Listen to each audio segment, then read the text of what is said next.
said, oh my, cause you do me that way. I'm not living this way. I'm not loving this way. On the road, on the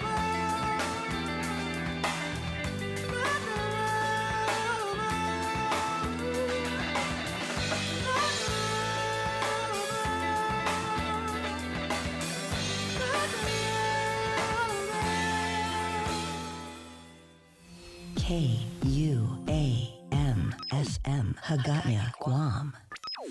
You're listening to The Link with Chris and Sabrina on Breeze 93.9. ooh, na na na na na na na na na, hey, yeah, yeah, yeah, yeah, yeah. Ooh, na na na na na na na na na, hey, yeah, yeah, yeah, yeah, yeah. Ooh, na na na na na na na na na, hey, yeah, yeah, yeah, yeah, yeah. Ooh, na na na na na na na na na, hey, yeah, yeah, yeah, yeah. Let me surprise you with your favorite things. Dance with me by the ocean under the moonlight. Cause I'm loving how it shines on you as the sweet, sweet scent of your perfume just takes me away to a land of peace, near the sea of love, near the gardens of nature in the heavens above. And I know it's real, more than a dream, when you're alone with me and just falling in love right here in paradise. Ooh, I hope you're loving the view. Let this tropical breeze set you in the mood. Just falling in love right here in paradise. Ooh, I hope you're loving the view. Let this tropical breeze set you in the mood. Oh, ooh, na na na na na na na na na, hey, yeah, yeah, yeah, yeah, yeah, yeah. Ooh, na na na na na na na na na, hey, yeah, yeah, yeah, yeah, yeah, yeah. Ooh, na na na na na na na na na, hey, yeah, yeah, yeah, yeah, yeah, yeah. Ooh, na na na na na na na na na, hey, yeah, yeah, yeah, yeah, yeah, yeah. I bet you're tasting like coconut candy. Oh, honey, may I take a bite in this love story? Let your dunkaloo the gun move shake with no worry. And tomorrow we've been doing it all over again. I bet you're tasting like coconat candy. Oh, honey, may I take a bite in this love story? Let your dunkaloo the gun move shake with no worry. And tomorrow we be doing it all over again. Just falling in love right here in paradise. Ooh, I hope you're loving the view. Let this tropical breeze set you in the mood. Just falling in love right here in paradise. Ooh, I hope you're loving the view. Let this tropical breeze set you in the mood. Sing, ooh, na na na na na na na na na, hey, yeah, yeah, yeah, yeah, yeah, yeah. Ooh, na na na na na na na na na, hey, yeah, yeah, yeah, yeah, yeah, yeah. Ooh, na na na na na na na na na na, hey, yeah, yeah, yeah, yeah, yeah, yeah. Ooh, na na na na na na na na na na, hey, yeah, yeah, yeah, yeah, yeah, yeah.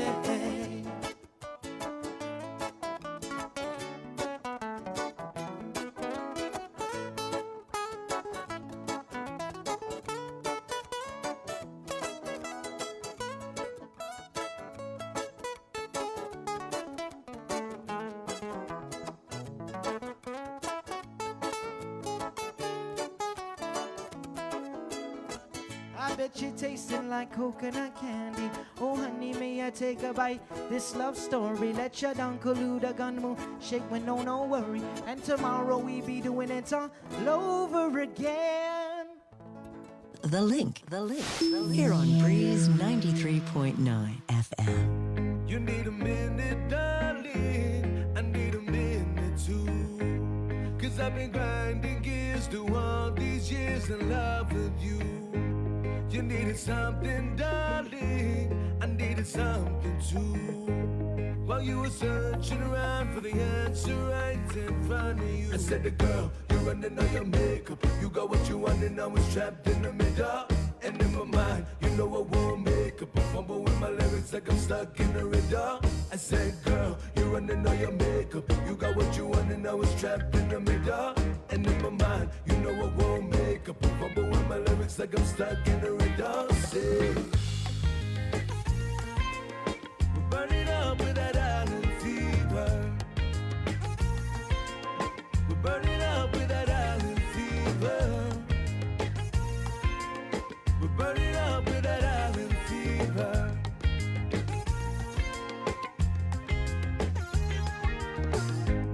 You need a minute, darling. I need a minute too. 'Cause I've been grinding gears through all these years in love with you. You needed something, darling.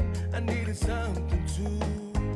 While you were searching around for the answer right in front of you, I said to girl, you're running all your makeup. You got what you want and I was trapped in the middle. And in my mind, you know I won't make up a fumble with my lyrics like I'm stuck in a riddle.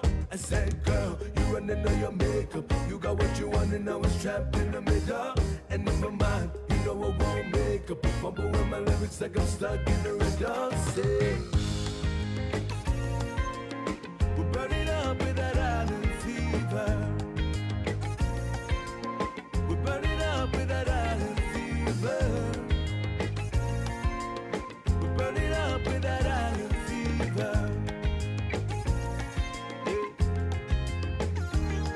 I was sick of each other, but you don't wanna be alone.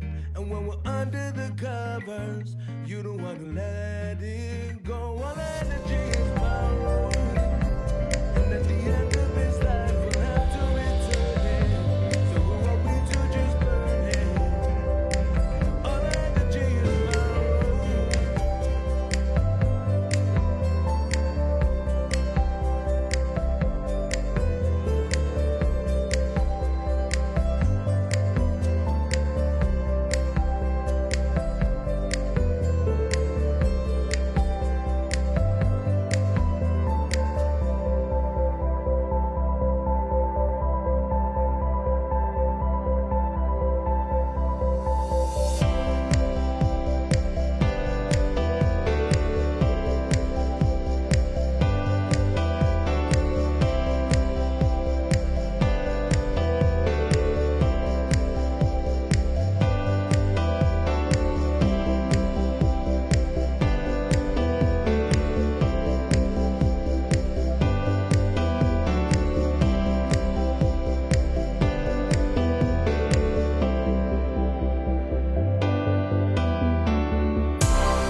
Jesuita saluda antes de nega radzaudzan malaques frezas durante todo el memu a no distancia como kupugi palu Zangiman malak guafi ikonum nasugi airi prebatu la noci nai banderata caighi pues Atan Fanny Bandera Kau esta pagua pumalapa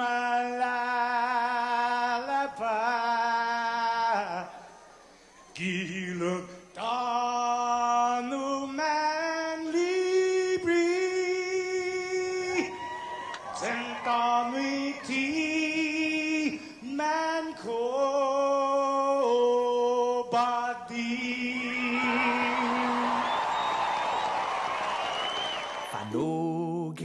Tamoru Puritanota Kantai matu nyagi todu ilugat Parai honra Parai gloria Abibai isla sin parat Parai honra Parai gloria Abibai isla sin parat Todo y tiempo y paz para kita Dan gini langit na bendition Conchay peligro na fan sofuham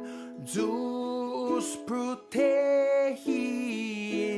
languahon Conchay peligro na fan sofuham Zeus protegis languahon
Tiada ku mau lukisan hada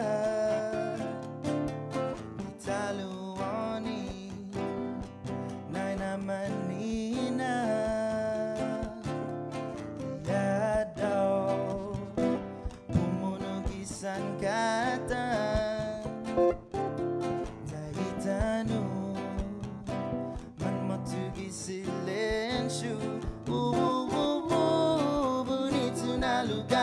Bonito na lugar Island Guam Bonito na lugar Island Guam Iuri daw niya Todong natasi Isabana Mandong kulutan bedi Dai trong kusia Man flores todo Bonito na lugar Island Guam Bonito na lugar Island Guam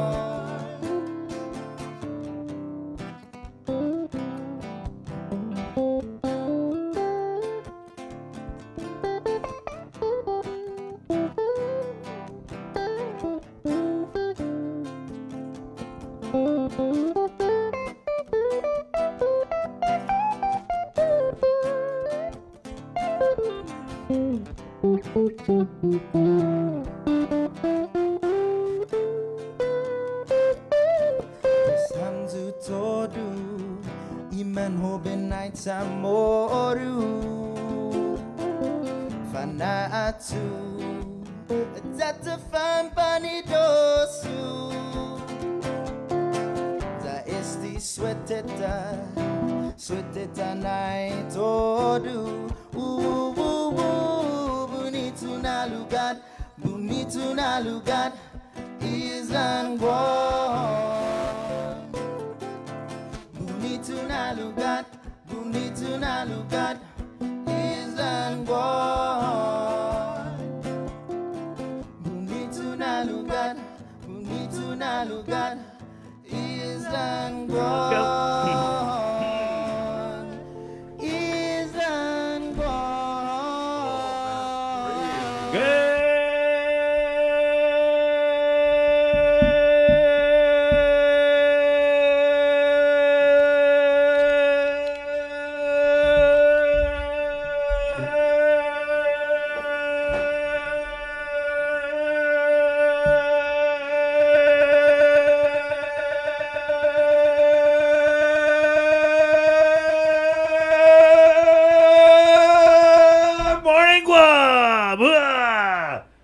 Good morning, Guam. Good morning, Sabrina. Good morning. Morning, Jason. Good morning, and happy Veterans Day to all of our friends in the mainland right now. Right on. Good morning, Joe, sir, with the Harman cam, the sky cam out there. Beautiful. Beautiful, right? That was, man. And 2 minutes ago, the skies were completely different colors. I mean, Right. it was oranges and pinks and everything like that. Gotta love Guam sunrises. Now there's kind of like that light orange. Is that what's going on? Because I can't see. Yeah. Pretty sure it's Yeah, beautiful. We're behind, like in our air studios. For those of you who don't know, we're behind like what is that? 80% dark smoke. For those of you who have ever tinted a car, and most of us did, you know, if you went to public They school. call this the Chakmak tint. That's what they called it back in the day. Dark smoke. So it's dark, but when we look outside, it looks like it's still like 5:40. I know. But it's not. It's 6:22, and it's not Monday. Hey guys, we had the day off yesterday, man. My phone was going off like, oh, there's no link. What happened? What? Did you get fired? Was it the car score stuff? No. We're still here. Still here. And As far as we know, until Yeah. 5 p.m. unless this is all a dream. It's Thursday, the 12th day of November. Welcome to today's episode of The Link on The Breeze. We're KUAM-FM in Agate, Guam. I have a wonderful story to share about yesterday. Let's do that. So I wanted to do something special. So yesterday when I got up, maybe about 6:45. I don't know if you saw this, Bree, because this was up in Jigo, but I had to go get gas, so I went up to the Shell station in in Jigo up there. And you know how heavy it was raining yesterday morning? I mean, it was really coming down, and then, you had that really severe overcast. As I was driving up, I was passing and right as I was approaching the Jigo Town Center, they've got, like, where the bank is, and, there's a church there, and there's a Welcome Home Realty. Apparently, one of the construction companies the night before had set up, like, one of their huge cranes, and they raised, because it was Veterans Day, they suspended this big garrison flag of the U.S., so you have all, really, really bad rain about 10 minutes earlier, and you had all this overcast skies, all shades of gray. And in the middle of that is cutting through red, white, and blue, this huge flag just flying. It was the most gorgeous thing I've ever seen. It was amazing. But did you take a picture? No, because I was driving. Oh, okay. But I was like, should I even attempt it? But if for those of you who saw that in Jigo and everything, and for the construction people who put that together, bravo, man, that was amazing. Well done. Right on. Did you see that, Bree? When you did you leave the house yesterday from Jigo? No. Oh yeah, but it was really, really cool. What time was this? I saw it at maybe like around 7 a.m. ish. Oh, no, I was still asleep. Yeah. Right on. Cool story, Jay. Thanks for sharing. Right. So it's still Veterans Day in the States. So if you missed out on greeting a veteran Happy Veterans Day, you still got the, hey, it's still Veterans Day in the States. That's what I do for Christmas. Yeah. Happy Veterans Day to my dad. Right. Retired Air Force. 6:25. Thank you guys for joining us on our Facebook live feed here. I'll just go run through some of the comments. Teresa Elizabeth Uganapati writes, "Good morning, Guam," with the prayer emojis. Yes, as we saw, and really it's alarming that we're just having so many days with 100 positives and more. There was just a lot that happened yesterday with the COVID and the virus, because like we say, that's the center of everything that's going on in this pandemic, is how rampant COVID-19 is in the community. And now it's at DOC. I had a feeling, Bree, when they released the results the other day and it was like 8 inmates and detainees were positive, you were all waiting for the other Zori to drop. Because it's kind of like, oh man, if 8 are positive at DOC, that means way more are positive. And so the director, Joe Carbolito, he's coming on the show this morning, but yesterday with the release that 60 inmates and detainees at the Department of Corrections have tested positive for COVID-19 and an additional officer. Yeah, plus an additional Right. officer. An officer. Yeah. So this is pretty scary to me anyway, because it's the one thing that they've been talking about throughout the pandemic, back when the show was called Containing COVID. Remember, they were really just very concerned about keeping the virus out of the prison. And if you do the math on it, I mean, unless these, they screen the detainees when they bring them in, right? They test them? Or they just temperature check? Oh, I guess we'll find out with Joe Carbolito. Sorry, Bree. So good morning, and again, thanks for joining us at 6:27. We've got the most wonderful I think shout they out here. quarantine them, but Oh, yeah, so we're going to find out from Mr. Carbolito. We have the most wonderful shout out right here. It says, Mike Grace Blas says, "Good morning. Love this show. 2 chods and a cool nerd." Wow. People calling you a chod, Jay? Okay, who's the nerd? You guys figure out who's who. Yeah, well, Burn, fairly obvious. Burn Flores again from Inalan. Offade, good morning. Tata Guan, Tata Lagu, Tata KAM, Bree, Chris, Jason, Nestor, Manana Sizulas. Have a great day. Be safe. Lonnie Tyron says, "Yesterday was lonely without the link." Oh, thank you, Lon. Yeah, we missed you guys too. Definitely. Vince Bunchu Rages writes, "Offade from out here in Pennsylvania." Vince is I want to say, where'd he go down here? A former mayor of Agate, employee. There you go. Ah. And he misses the island so much here. And then we have a comment here from Ken Guerrero. We had his wife on the show the other day about their missing son, Michael Jose Castro. Melanie. And he writes on, "Good morning, Guam. Our family continues to wait on information from law enforcement authorities about our son, Michael J. Castro, as we continue waiting in pain. We ask for our people of Guam to please help in keeping eyes and ears open to any information you may see or hear on the whereabouts of our son, Michael." His mother continues to be hopeful that someone will hear or see something that will lead to Michael's whereabouts. Again, the number to call is 472-8911, 472-8911. If you have any information about Michael Castro. Again, his car was found in Santa Rita. A beige Lexus, right? Right. And I did check with Paul Tapau yesterday, and there's still no new information. And if those of you want to file information online, if you don't want to make a phone call, you can go and you can fill out the form at guam.crimestoppersweb.com. That's actually how I woke up on Veterans Day. Was Melanie shot me a message on WhatsApp asking if I'd heard anything else about her son, and sadly we haven't heard. Melissa Manabusan Flores writes, "Good morning, Guam from Oceanside, California." Patrick Leslie McDonald, Hoffaday, West Virginia. West Virginia. Nice. Frank Chargois. Jr. writes, Hoffaday from Hercules, California. Wow. To all of my great friends on Guam. Hercules. Where's that, Jay? I have no idea where Hercules. Frank, where's? I mean, Frank jumps on like all of our live streams all the time, so we appreciate it, Frank. But yeah, I have no idea where Hercules is. I want to say maybe Northern California. I'm not That doesn't sound like something that's around like Los Sounds Angeles. like it would be like around Carmel or Monterey or San Diego, San Bernardino. Redding. Ryan VM Dela Cruz, Hoffaday watching live from Norfolk, Virginia. Hey, that's your stomping grounds formerly. Wait, were you in Norfolk or Virginia Beach? Fort Lee Okay. Naval Weapons Station. Oh wow. Palantet in the house. Rach Estevez watching this morning. Good morning, Rach. Hey, Rach. Gloria Guerrero. Good morning, KUAM, Bree, Chris, and staffs.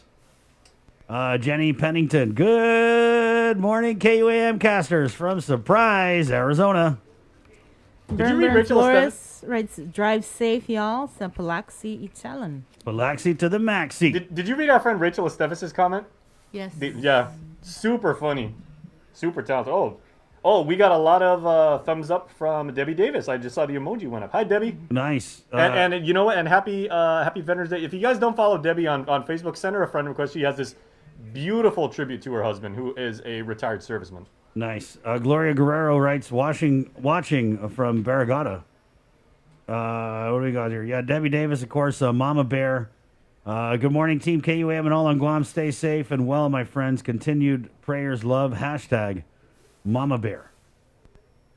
Oh, and now Mike jumps into Mike Grace Bless. I, too, am a choddy cool nerd, so chocolate and peanut butter truly have come together if you're a choddy cool nerd.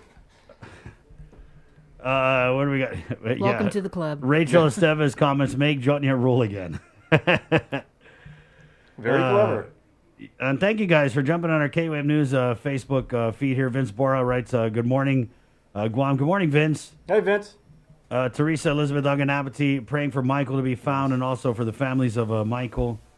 Peterson Peter writes, aloha, Guam. Richard Kidd, Northern Cali in the house. Okay, that's Father Or Richard. is he saying Hercules is in Northern California? Yeah, and that's Polly Richard Yeah, Kidd, right? good morning, Polly. Good morning. From Maina Parish, is it? Yes. Maina Parish. Yeah. Yep. Good morning, Father. Our Lady of White Lady. Is he from Northern California? No, I think he's just putting that Hercules is Hercules is Northern Northern California. California. Okay. I'm a little late here. All right. Yeah. Marcy Flores, good morning from Cañada Barragata. I love it when people say that. I'm from Cañada Barragata. It just Where the in rhythm is- Barragata are you from? Oh, about Canada Barragata. Hey. Is that how it is? I used to be able to do a Canada accent. Cañada Lillian Cruz, here we go. Hercules, California is in western Contra Costa County, 10 miles north of Berkeley. There you go. Okay, so it is Northern California, so just slightly above the Bay Area. So, man, that's so 10 miles north of Berkeley. It's probably a little chilly there this morning. That's Golden Bear country right there. At 6:33, the show is proudly sponsored by Dial Rent to Own, the Thrive Coalition, Calvo Enterprises, IT&E, Burger King, and Carrier. It's The Link. My name's Chris. We have Sabrina Salas Mantonani, Jason Salas here, and we'll go ahead and get And it. all of you guys. Yes, most importantly, Joe Sir running the cams. We got our guys in Master Control support for our KUAM TV side. And we'll go ahead and get into the news now with the first look at news this morning from the KUAM News team with the very latest on this Thursday morning. Good morning, Sabrina Salas Mantonani. Off today, we start with the latest numbers out of the Joint Information Center. According to their latest report, out of 690 samples, 101 people tested positive for COVID-19. Guam's current case count is now 5,755 people who have been infected with the virus since March. 91 deaths, 1,997 active cases, and more than 3,600 people have recovered. There are a total of 80 people hospitalized, and of that number, 69 are admitted at the Guam Memorial Hospital, with 15 receiving ICU level of care and 10 on a ventilator. There are 4 COVID patients at the Guam Regional Medical City, 2 of them in ICU and 7 are at Naval Hospital, with 3 in ICU and 1 on a ventilator there. Our COVID area risk score is a 33.4. The COVID area risk score is a single score to track Guam's war with COVID-19. It takes into account incidence of new cases, how well our testing identifies these cases, and the rate of spread. Several Catholic churches are scheduled to reopen today after being closed earlier this week as a result of a clergy member testing positive at St. Anthony's Catholic Church in Tamuning. The same clergy member had contact with other clergy members who recently attended the ordination of a new priest. The churches were closed to allow for deep sanitization and disinfection.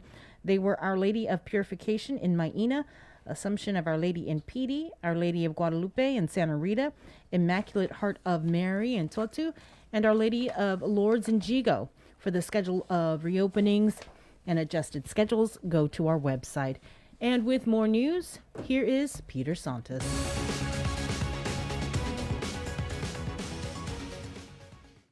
Hafide and good morning, everyone. I'm Peter Santos with your headlines here on The Link. The Department of Corrections is battling to control the spread of COVID in the Mangilao compound, as now more than 60 inmates and detainees have tested positive for the virus. DOC Director Joe Carbolito says it was only a matter of time that COVID would break into the prison. This was expected. We've been expecting this from the very beginning of this pandemic. After almost 7 months of being COVID-free, over the weekend, almost half of DOC's total workforce was either placed in isolation or quarantine after 39 officers and 8 inmates and detainees tested positive. Unfortunately, we were safe for 6-7 months into the pandemic, and now we're currently experiencing the worst case scenario that we were thinking may be occurring. As of this morning, Carbolito confirms the numbers have gone up. After a third round of testing at the Mangilao compound, DOC reports an additional 60 inmates and 1 officer have tested positive, with 153 more samples waiting for results.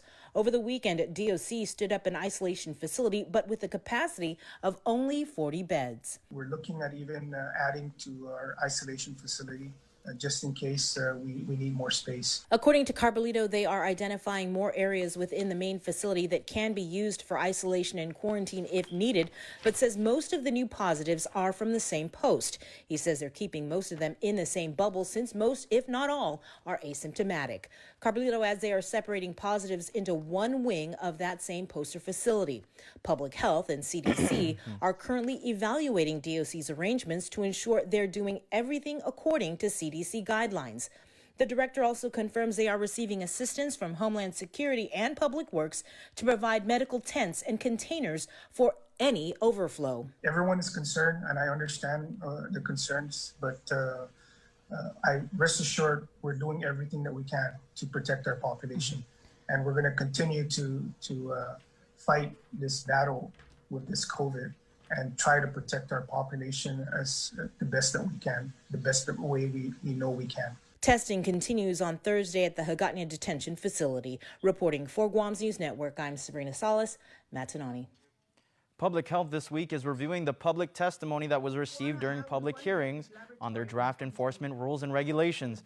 As we reported, the agency plans to implement fines for those caught violating their guidelines and the governor's public health emergency executive orders. It needs minimum requirements, but it needs help. It needs actually to address other issues. We'll be using this week to refine it, and then it'll go through like a legal review, and then after that, we'll provide it to the governor for her concurrence. I'm not sure if her legal team will look at it as well for their legal concurrence. And then after that, it'll be adopted, and then we'll provide copies to all three branches of government. We want to get this laboratory. Public health spokesperson Janela Carrera adds that a public education campaign will be launched to ensure the community is informed of the final rules and regulations. As we reported, the draft rules would impose fines for violating the social distancing directives, $100 to $1,000 for individuals and $1,000 to $10,000 for businesses. The final version might include a warning first. The Guam Environmental Protection Agency was recently awarded a little over $3 million in grants by the U.S. EPA. Guam EPA will use the funding to support environmental inspections, monitor the safety of drinking water and beaches, clean up contaminated sites, inspect fuel storage tanks, protect coral reefs, and respond to environmental emergencies. The funding will also enable GEPA to continue ongoing environmental programs, including ensuring access to potable drinking water for all Guam residents, reducing environmental and public health harm from unsafe handling of hazardous waste, and cleaning up contaminated sites for productive use, to name a few. That's the news for now. We'll see you all at 6.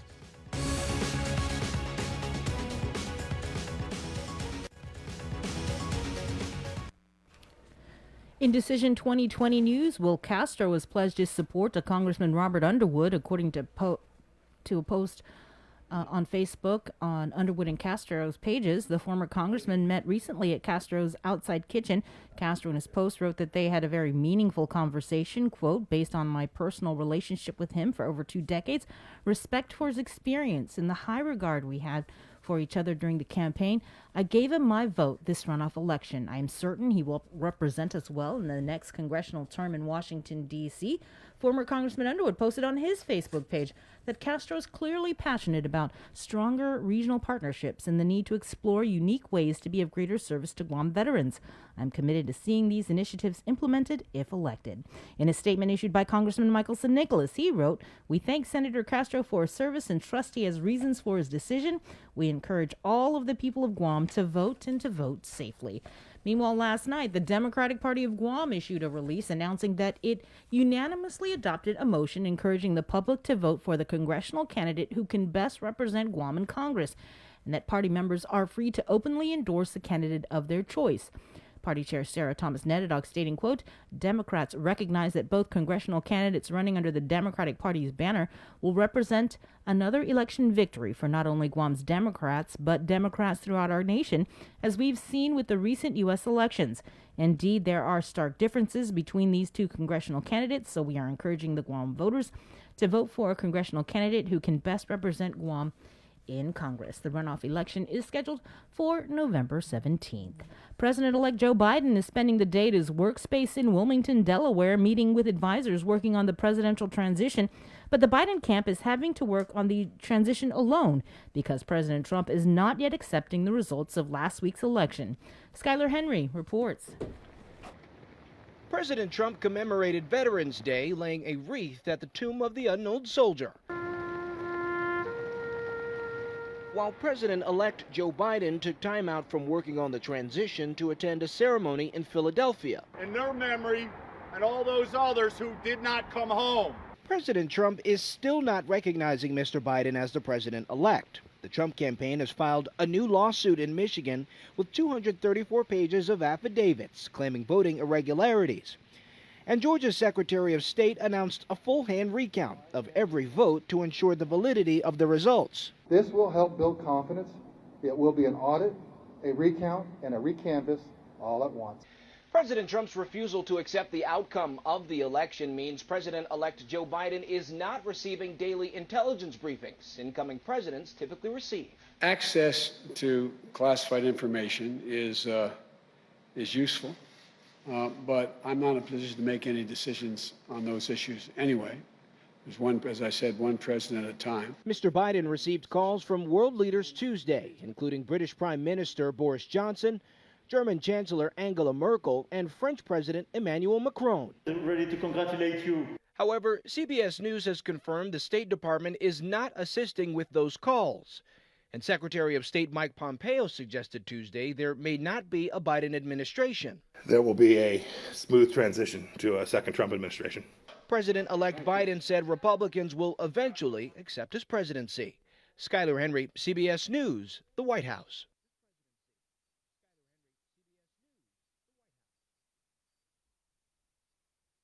Tomorrow, the Guam Department of Education is expanding its school meal distribution program to include both breakfast and lunch. The program first launched in September and is available to all children 18 years of age and below and will include students attending public, private, and charter schools. The school meals program will provide one bundle of 5 days' worth of non-perishable breakfast and lunch items per child and will be distributed at no cost utilizing a drive-through operation on a first-come, first-served basis. Vehicles are limited to a maximum of 5 food bundles, and walkers are limited to a max also of 5 food bundles. Meals are limited in availability and should be picked up at a school within a child's attendance area. And finally, it's a first for Guam. Guam Preservation Trust Chief Program Officer Joe Kanata has been elected to serve as an ex officio member of the Board of Trustees of the National Trust for Historic Preservation, representing the National Trust Advisors. The national organization is a privately funded nonprofit group that works to save America's historic places and is headquartered in the nation's capital, with several field offices across the country. He will be joined by other nationally known leaders in business, urban planning, and preservation who collectively govern the group. It's more than 200 employees and 28 National Trust historic sites across the United States. Joe is no stranger to preservation and heritage advocacy issues. He is a leader with the Humatak Community Foundation, co-founder of the Asian and Pacific Islander Americans in Historic Preservation, a member of the Advisory Council for the National Trust for Historic Preservation, and board member of the National Historic Preservation Partners Network. Congratulations, Joe. That's your news. We'll have more on the link after the break. Life as we know it changed this year. Our health, families, jobs, and finances have been in jeopardy. We've witnessed loss in more ways than one. And at a time when nothing could be more comforting than coming together to fill this loss, share the love, and lean on each other for support, we've been asked to stay apart for our own safety. This year on Giving Tuesday, the need will be greater than ever, but we'll also face more obstacles than ever in spreading love, kindness, and generosity to those who need it most. So we're challenging you, yes, all of you Guam, to help create a wave of generosity like we have never seen before. We can all do it. Small acts, big acts, businesses, schools, churches, clubs, men, women, children. Let's do this. Giving Tuesday is this December 1st. What will you do?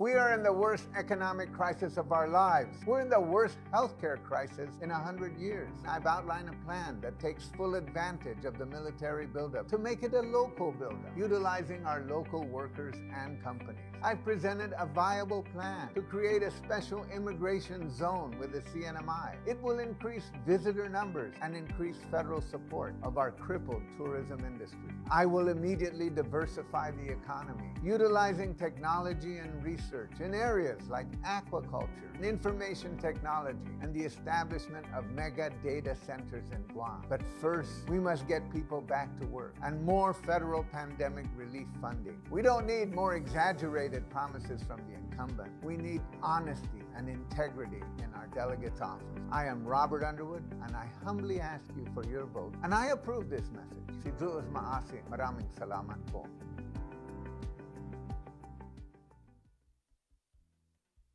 GU Self-Storage, conveniently located near the Harmon McDonald's. We offer affordable rates, online payments, and auto bill pay for your convenience. Plus gate access daily from 6 a.m. to 9 p.m. Call us today at 648-7867 for more information. We value relationships because when we commit, I love you guys until you're 80, until you're 90, until you're 100, forever. We are in it for the long run, so you can enjoy the moments that matter. Because when we commit to relationships, we never stop caring. Calvo's Select Care, health care that is always there for you. Federal employees and annuitants enroll today. The holidays are almost here, and we could all use an extra dose of cheer and joy this year. So, we're breaking the rules and giving you a holiday head start on Breeze 93.9 FM. Throughout the months of October and November, listen to the special holiday head start blocks of all the season's favorites from 2 p.m. to 3 p.m. and again from 8 p.m. to 9 p.m. Let's try to make spirits bright and make this the most wonderful time of the year. Happy holidays from Breeze. Uproar Race to 21 Challenge. 2020 is one year we can't wait to put in the rearview mirror. So lace up, get ready, set, and run to 21 with the Guam Rona Challenge. Join the virtual challenge starting now through December 31st. Go at your own pace and select from 100, 2, or the 300-mile challenge. To register, visit runtochallenge.com. Special thanks to KUAM Communications, Trench Challenge, and Kill Cliff. This is an Uproar event. Proceeds benefit the Special Olympics Guam. The Christmas Pops Virtual Holiday Shopping Fair is coming on Sunday, November 29th. It's the third annual Christmas Pops event with local artisans, crafters, and businesses in a reimagined and safe way for you to shop. As many small businesses struggle to survive, the call to buy local is greater than ever. To learn more and participate in this one-of-a-kind multimedia marketplace event on the stations and digital platforms of KUAM Communications, bringing together the island's biggest array of local vendors, email bettyann@kuam.com or visit kuam.com. Presented to you by Stroll Courier. Get all your packages, documents, and gifts delivered island-wide. Visit strollguam.com/courier and book a delivery today. Thrive, a coalition for a drug-free Dedido, is an active partnership of community members and leaders committed to a vibrant, resilient, and empowered Dedido. It takes a village to raise healthy and drug-free youth. Thrive with us. Find us online or email thrive@westcare.com.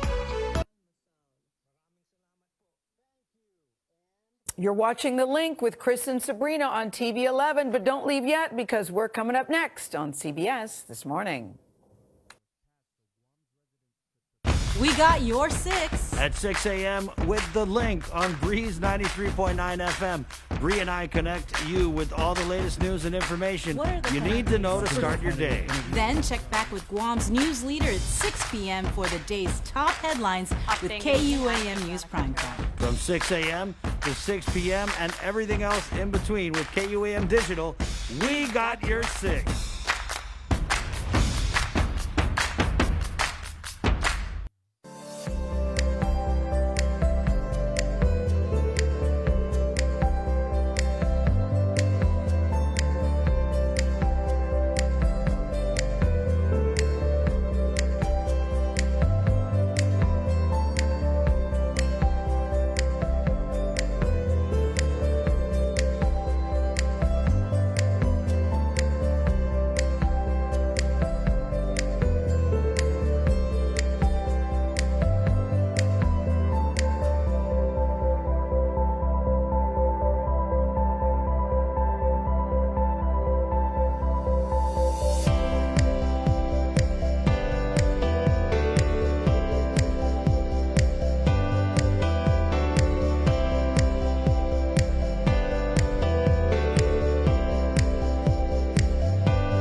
All right, good morning. You know, one thing about our lovely Chamorro artists is we will take a song that's not even ours and we'll Chamorro borrow it, like this Midnight Special. Mm-hmm. Right? Once we borrow your song, guess what? You're never getting it back. It's true with Midnight Special. It's true with Might Be Guam is Hot. It's just true. 6:54. Good morning and welcome to the Thursday, November 12th episode of The Link. And let's just go into the KUAM News Zoom room where we have the chairman from the Physicians Advisory Group, Dr. Hoa Nguyen, sitting by. Good morning, Doc. Good morning, guys. Morning. How was your Feel run? like Monday. Yeah, it does. It kind of feels like Monday. I know. It's the one thing about a middle of the week holiday. The run was Run was good? Yes, it's nice weather this morning. No raining, so it's good. Right. Doc, so was there a meeting last night or? No. No? Tonight. Last night's Wednesday. No, this meeting will be tonight. Okay, yeah. So what do you think is going to be discussed in tonight's Physicians Advisory Group meeting? We got a lot of things to discuss. We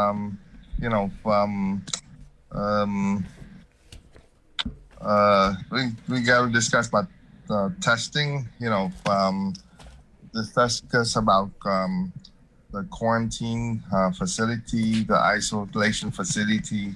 So we have to quite a few things to kind of talk over with public health and try to move forward to make some change.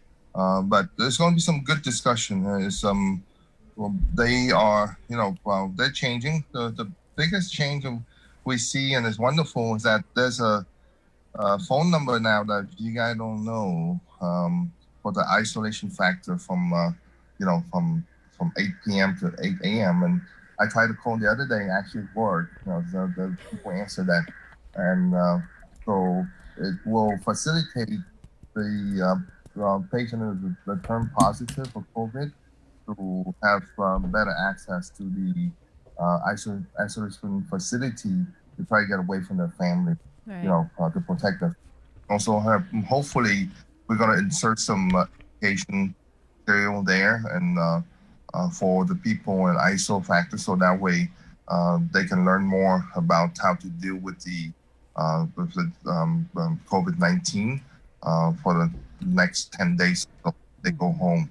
Right. So that's the key, is to get these people on the isolation factor and facility and basically teach them and also monitor them.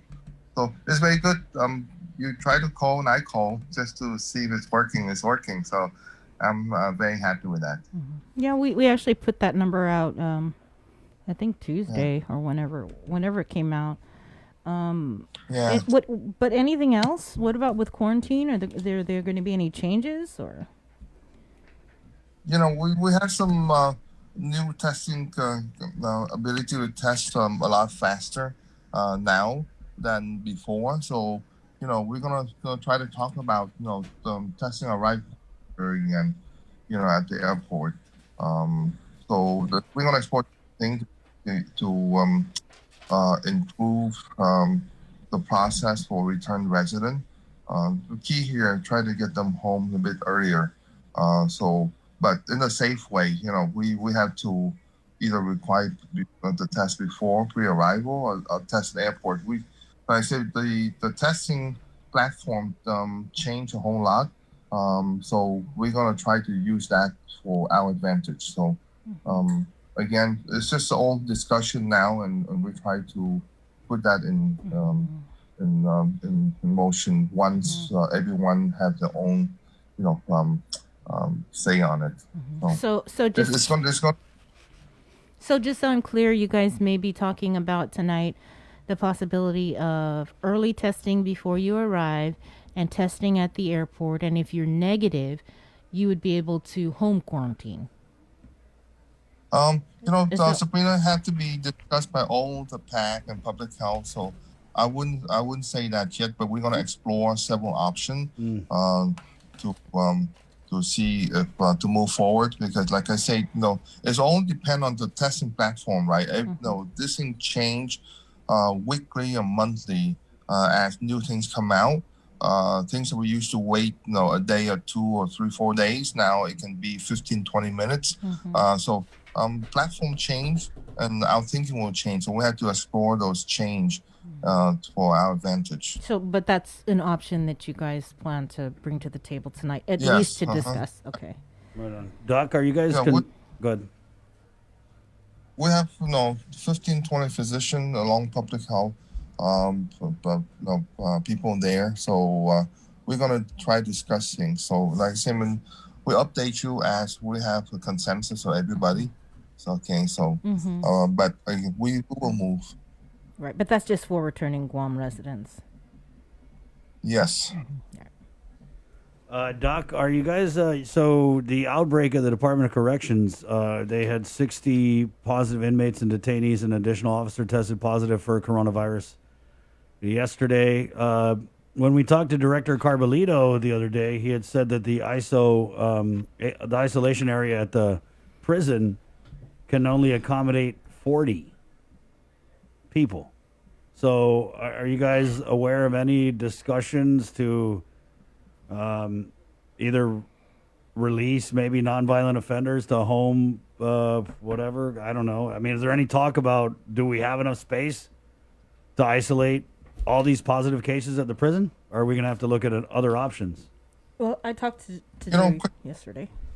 Your public health have their own physician there, and also the DOC had their own physician there, and public health on top of them already. So they will make a decision best they can try to isolate. As you can see, when on the facility that's so closely, the people are so close together. The virus can spread pretty quick. It doesn't matter what do. So, but I'm glad that they jump on top right away. And a matter now of isolate this positive personnel, get them in a safe place so they won't spread to the rest of the DOC inmates. Doc, can you provide us any update with Black Construction? Black have, I'm telling you, Black have a very a robust kind of preventive stuff, but this kind of proves that the virus is so infectious. At first, Black will require only incoming H2 to be tested in the Philippines 3 days before they arrive, and then they quarantine them for 14 days by themselves. And then after 14 days, they test them again to make sure they are negative. That's a stringent testing program that they do for their people. And again, it's all personnel, their H2 are kind of stay within the compound, and they really cannot leave freely to go around.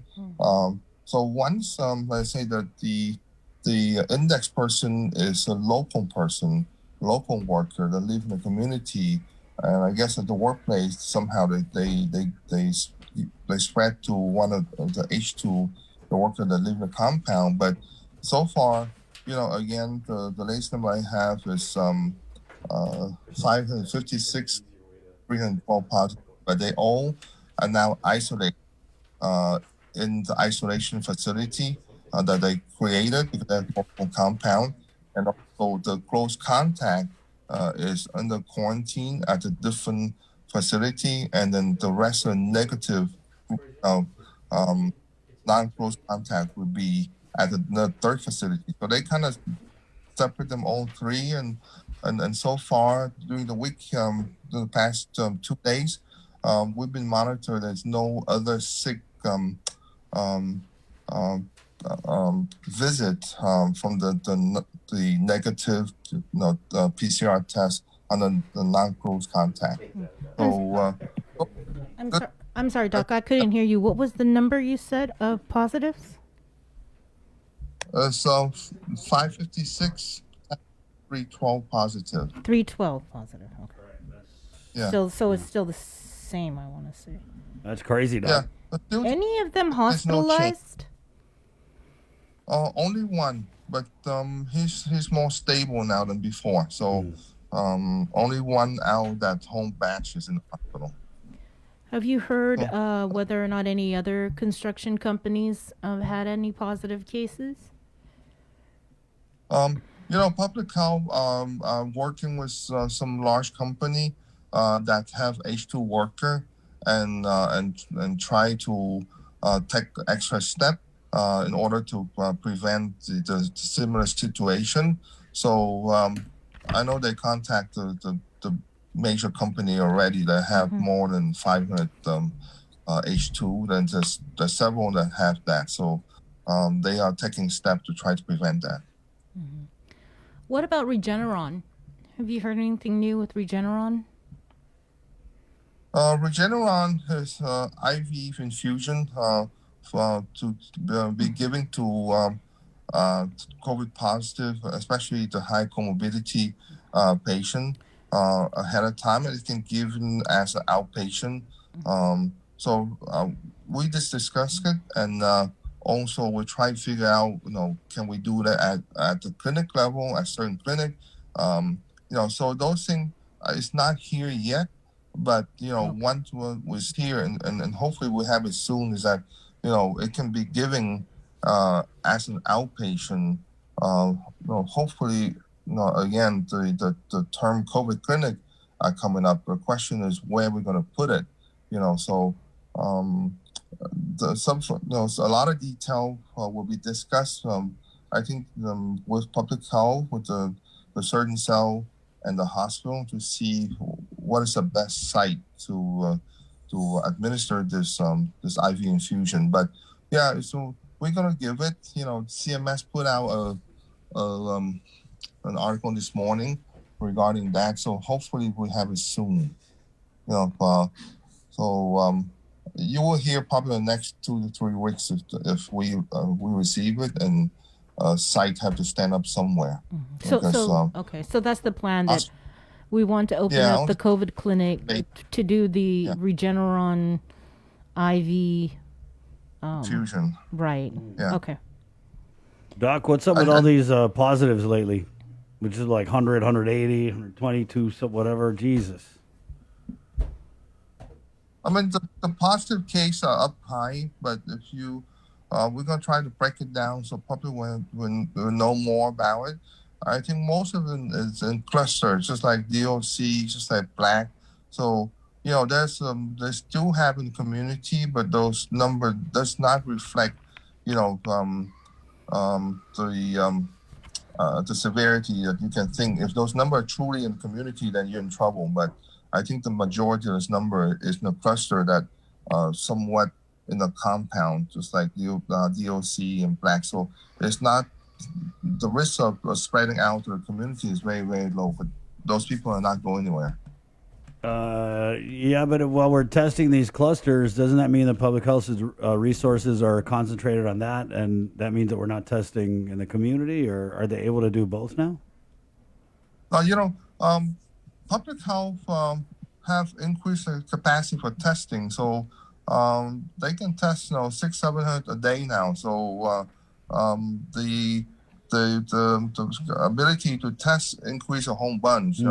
So I don't think that they will run short in the testing supply, nor have problem keeping up testing. So their capacity increase quite a bit, most double, or they can run more than twice the number they used to. So what do you think of this CAR-SCORE thing? The CAR-SCORE thing is to make it simple.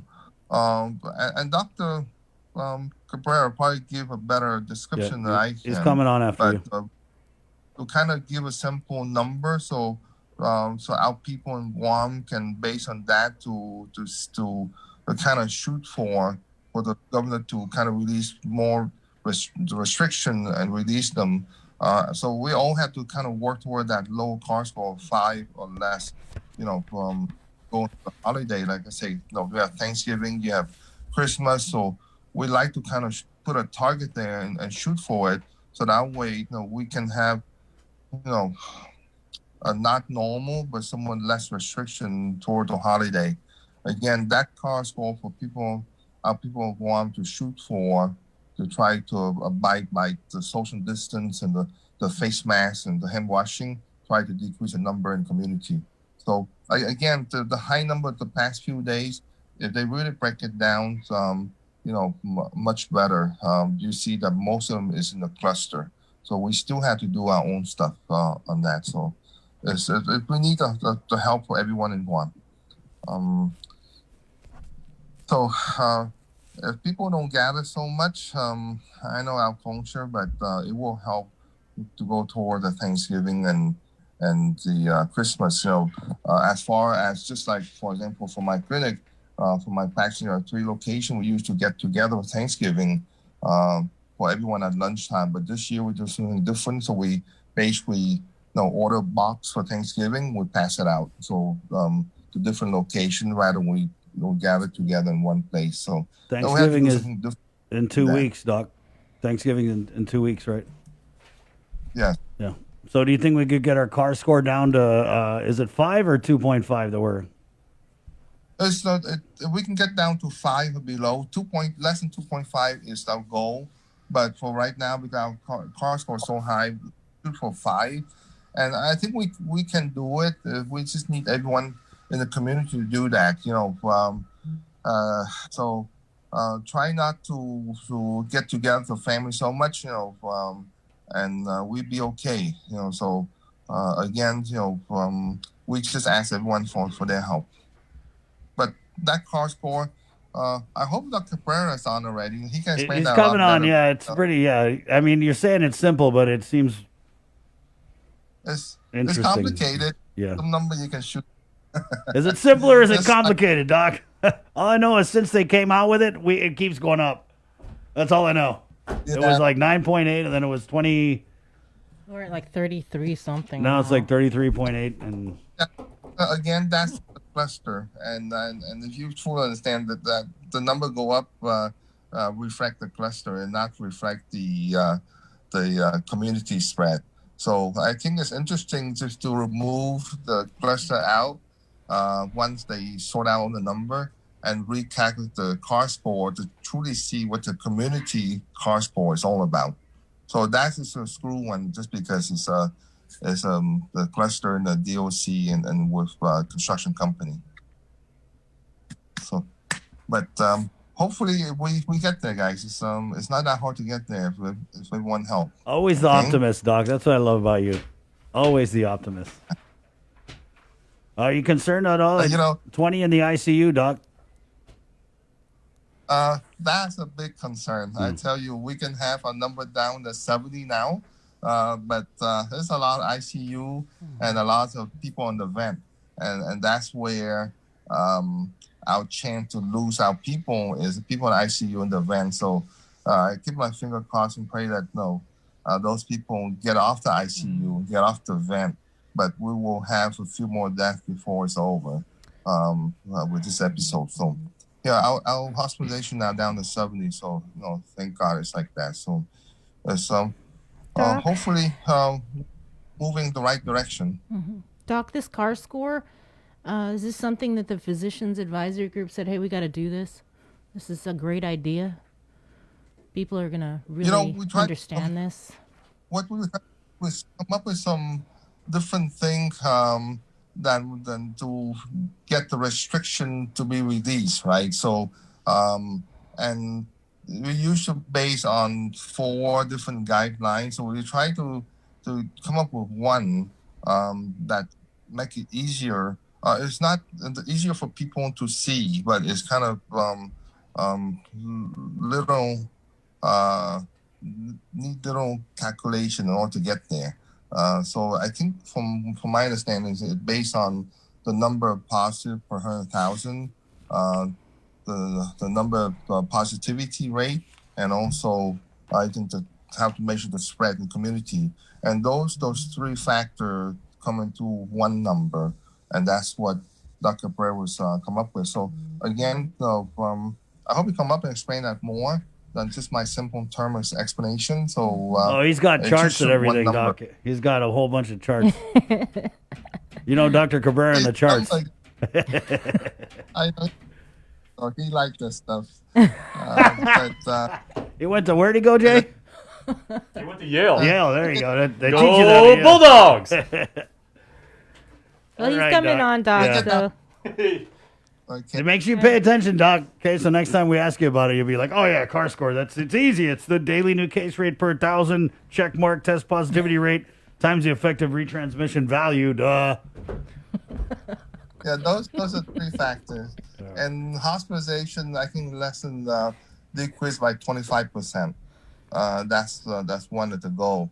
So I think so far we dropped from in the 90 or 100 down to 70. So yeah, it's that's 25% almost. So all right, Doc. But, again, everyone, just make sure that follow the 3W and really help us to get in that CAR score 5 or less, so we can have somewhat Thanksgiving or Christmas that near normal. Okay, so it's very good. So be safe, guys, and then just be careful. Okay. Thanks, Doc. Always, Doc. Be safe. You be safe, okay? Okay, so strive for 5. Okay, so need to be less than 5. Strive. Okay, we have 4, 5. Okay, I'm in. way Come on. to cheer up. I'm all aboard, Doc. I really just want to kill this curve, not flatten it. I want to murder it. Yes. And Okay. hopefully the vaccine coming Don't soon. start with that So, vaccine stuff, Doc. People keep saying we're getting a hopefully- vaccine for Christmas, but when you read the news, it's like not going to happen. So it's easy on the vaccine talk around here. Okay, but You start if they talking get about it, you vaccine, get and it. people are going to go around touching everything. Oh, there's a vaccine coming out. It's false hope. I think we need to figure out this CAR score thing first. Okay, so I make sure where we come up with Am I going on? I'm just saying. I keep hearing this Okay. vaccine. You know what I mean, Doc? Okay, because Yes, now I just do. read that you need a special type of deep freezer to even get the vaccine. Like it's got to be kept at negative 1,000 degrees or something like that. That's an estimate, Dr. Cabrera. Okay, we'll see Okay. you. That's that. You gotta have a good day. You too, Doc. Be safe. Make sure you check out our virtual. We have virtual POTU. Okay. Right on. A little bit of that sticky icky for you, Doc. Okay. Hey, Dr. Cabrera's waiting for that too. Yep. Dr. Cabrera's like, oh, I'll take some POTU. That I could do. Delivery, okay, some real thing, okay. Yep. Got it. Thank you, Doc. Okay. So deliver the real thing. 7:16, guys. We got to take a real break, and then, all kidding aside, we're having fun with this CAR score thing, but it's gonna be the way that we move forward into more freedoms, less restrictions. So we're gonna go in with Adelute Press Secretary Crystal Paco San Augustine and Dr. Felix Cabrera. And the charts coming up next on The Link. It's The Breeze, 93.9. Good morning. Banners We are in the worst economic crisis of our lives. We're in the worst healthcare crisis in 100 years. I've outlined a plan that takes full advantage of the military buildup to make it a local buildup, utilizing our local workers and companies. I've presented a viable plan to create a special immigration zone with the CNMI. It will increase visitor numbers and increase federal support of our crippled tourism industry. I will immediately diversify the economy, utilizing technology and research in areas like aquaculture, information technology, and the establishment of mega data centers in Guam. But first, we must get people back to work and more federal pandemic relief funding. We don't need more exaggerated promises from the incumbent. We need honesty and integrity in our delegates' office. I am Robert Underwood, and I humbly ask you for your vote. And I approve this message. Si Diyos maasi, maraming salamat po.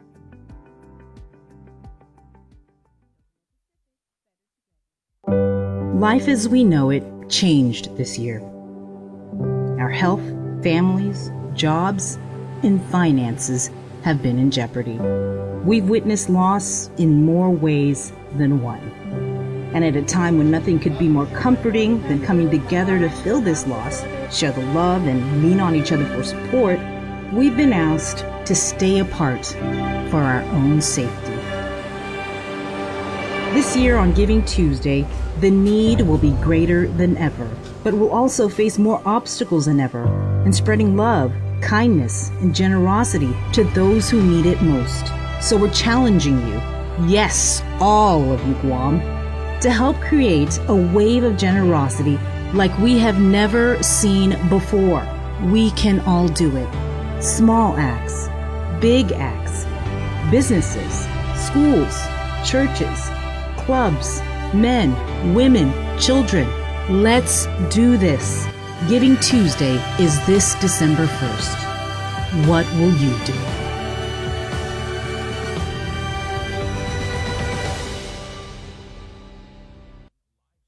Thrive, a coalition for a drug-free Dedido, is an active partnership of community members and leaders committed to a vibrant, resilient, and empowered Dedido. It takes a village to raise healthy and drug-free youth. Thrive with us. Find us online or email thrive@westcare.com.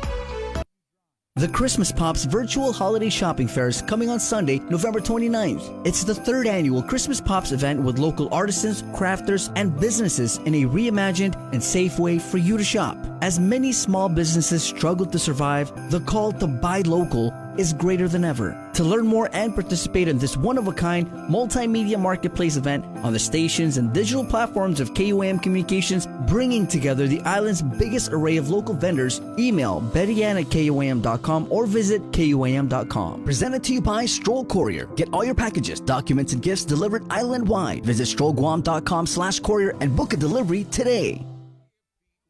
Uproar Race to 21 Challenge. 2020 is one year we can't wait to put in the rearview mirror. So lace up, get ready, set, and run to 21 with the Guam Rona Challenge. Join the virtual challenge starting now through December 31st. Go at your own pace and select from 100, 2, or the 300-mile challenge. To register, visit runtochallenge.com. Special thanks to KUAM Communications, Trench Challenge, and Kill Cliff. This is an Uproar event. Proceeds benefit the Special Olympics Guam. We value relationships because when we commit, I love you guys until you're 80, until you're 90, until you're 100, forever. we are in it for the long run. So you can enjoy the moments that matter. Because when we commit to relationships, we never stop caring. Calvo's Select Care, health care that is always there for you. Federal employees and annuitants enroll today. The holidays are almost here, and we could all use an extra dose of cheer and joy this year. So we're breaking the rules and giving you a holiday head start on Breeze 93.9 FM. Throughout the months of October and November, listen to the special holiday head start blocks of all the season's favorites from 2 p.m. to 3 p.m. and again from 8 p.m. to 9 p.m. Let's try to make spirits bright and make this the most wonderful time of the year. Happy holidays from Breeze. GU Self-Storage, conveniently located near the Harmon McDonald's. We offer affordable rates, online payments, and auto bill pay for your convenience. Plus gate access daily from 6 a.m. to 9 p.m. Call us today at 648-7867 for more information. You're watching The Link with Chris and Sabrina on TV 11. Stick around because we're next on CBS This Morning. We got your 6. At 6 a.m. with The Link on Breeze 93.9 FM. Bree and I connect you with all the latest news and information you need to know to start your day. Then check back with Guam's news leader at 6 p.m. for the day's top headlines with KUAM News Primetime. From 6 a.m. to 6 p.m. and everything else in between with KUAM Digital, we got your 6.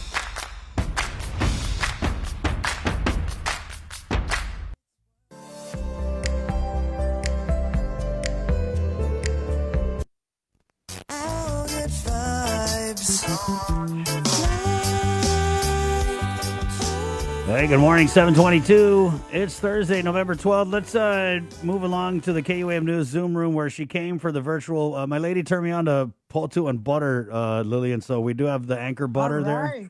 All right, on your way out. Good. So I'm going to enjoy that.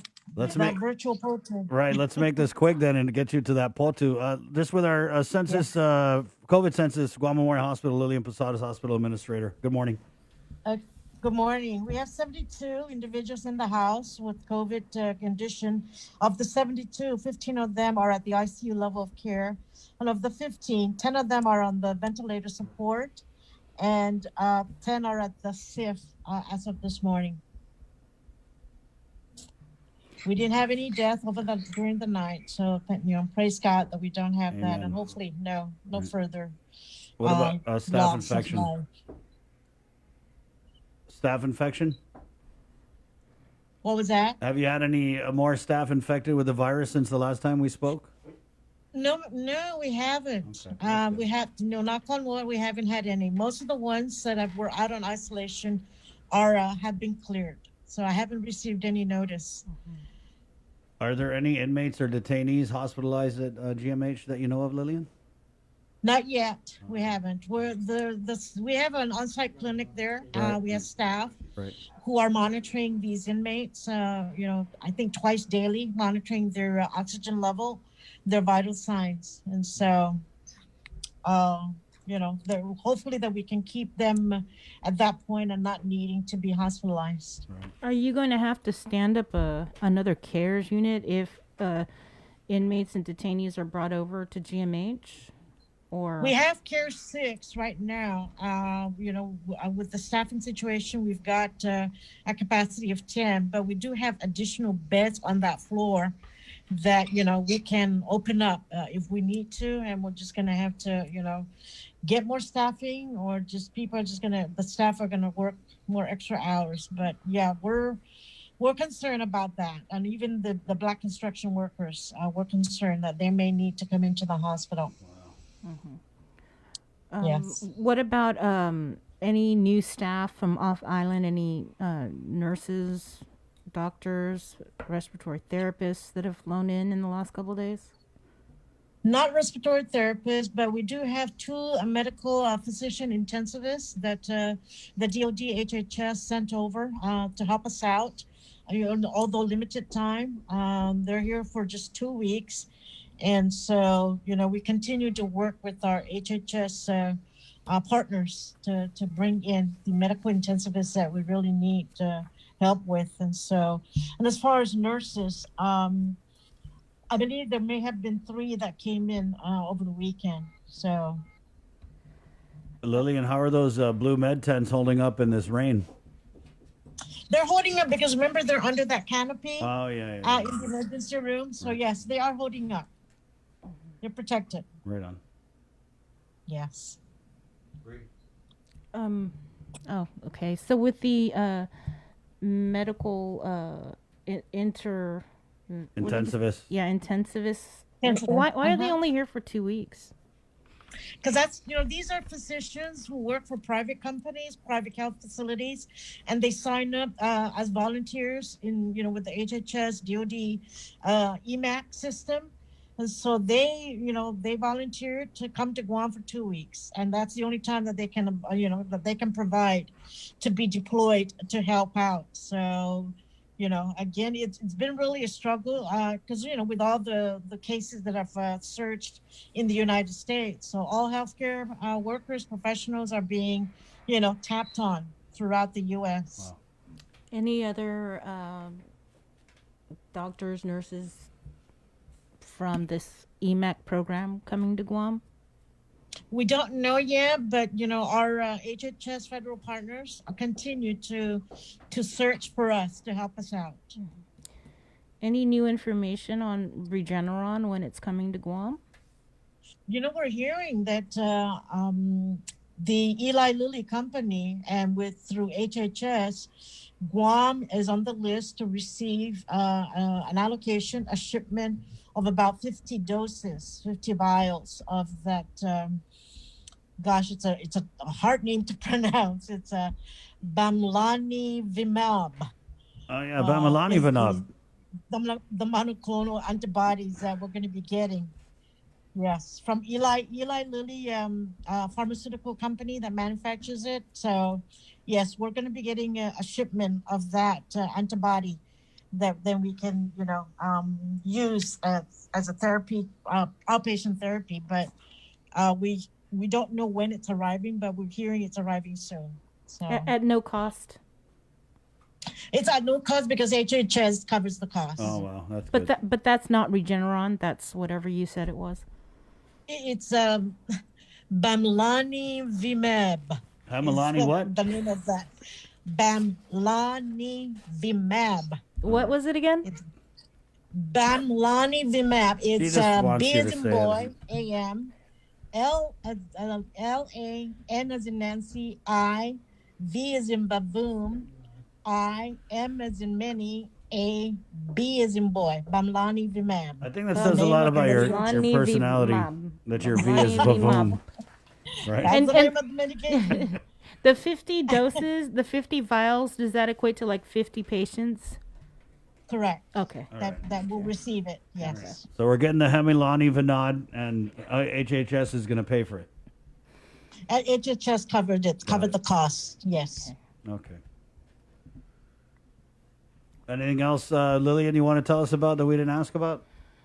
Well, we're still continuing I have a meeting at 7:30 with our executive team to, discuss a plan to anticipate the hospitalization of those individuals that have tested positive over the weekend, over the week, and, high numbers. So we need to prepare for that. Oh, that's crazy. So 300 some Black Construction, and you're just looking at the timeline, right? So if they tested positive a few days ago, then theoretically they could be becoming very ill through the weekend and into next week. Okay. That's like 400 some. Yeah. Black Construction, right? Yes. You might need a COVID Care 20 unit. Right. Can you get us a COVID Care 20? We'll try our best, Lillian. But thank you for your time, and make sure you get that virtual pull too in the butter, okay? Take some for the meeting. Yes. Okay. I will. Thank you. Okay. Adjust. Take care. At 7:30, let's keep it in the KUAM News Zoom room. We're going to bring on Adeleu Press Secretary Crystal Paco San Augustine, and from the Physicians Advisory Group, Dr. Felix Cabrera. Good morning, Crystal. Good morning, Doc. Good morning, KUAM. Let's just get right into it. So we're here to talk about the CAR score, and I know Dr. Cabrera has a presentation. We're going to do a little share screen, right, Jay? Okay, so we'll go ahead and give you the floor for this presentation on the COVID area risk score with Crystal Paco San Augustine and Dr. Cabrera from the Physicians Advisory Group. Sure. Great, thanks, Chris. So basically, it's this. Apologies to the radio listeners who can't see the screen right now, but I'll just talk through what we're showing here. So this first slide basically just showing an example of what we see on JIC reports, the Joint Information Center reports that we get on a nightly basis that Crystal so kindly puts out, at all hours of the evening. But it's quite sporadic, as you can see. Positives, last night we had 101 positives out of 690 tests that were performed.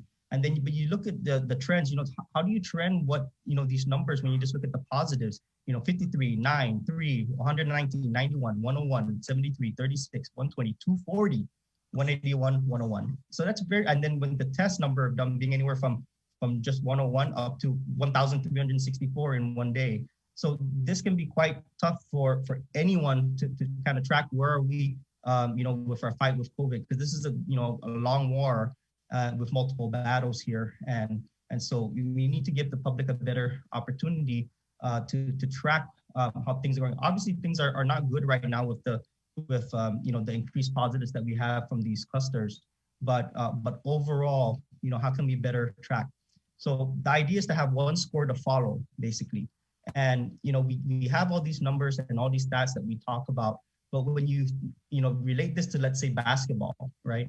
So yeah, you can follow the assists, the rebounds, the blocks, the steals from individual players even, or as a team. But ultimately, it's what's on the scoreboard that really matters, and that really helps us track where things are at, and whether or not we're losing the game, or if we're winning the game, or if we're rallying, and or if we're falling back. So those are the things that we want to think about. And then Crystal also had a really good analogy of also thinking of a score like your credit score. There's a lot of math behind it. You can kind of understand a little bit about what those factors are, but in the end, it's the score that really matters, and it's easier to follow. So that's where the COVID area risk score comes into play, or in other words, CAR score. So some of you may remember that the CAR score was used in the summer, primarily for how we risk stratified travelers that were entering to Guam into what quarantine protocol they were going to end up going into. And the CAR score was meant for non-Guam areas, and what their score was, so that we can assess the risk of these different areas. So now we're actually using it to assess ourselves. We always kind of track where we are relative to the rest of the public, but this now is really focused, and in all honesty, this is the third version of the CAR score. But ultimately, it just takes into account the incidence of new cases that we're seeing, and how well our testing identifies these cases, and then also the rate of spread. And you take those three into account, and then you get a good sense of where we are in this battle. Okay, so this is basically where we're at right now. I'm showing here a slide of the recent metrics here. Our CAR score today is 37.5 as of the data that was available last night.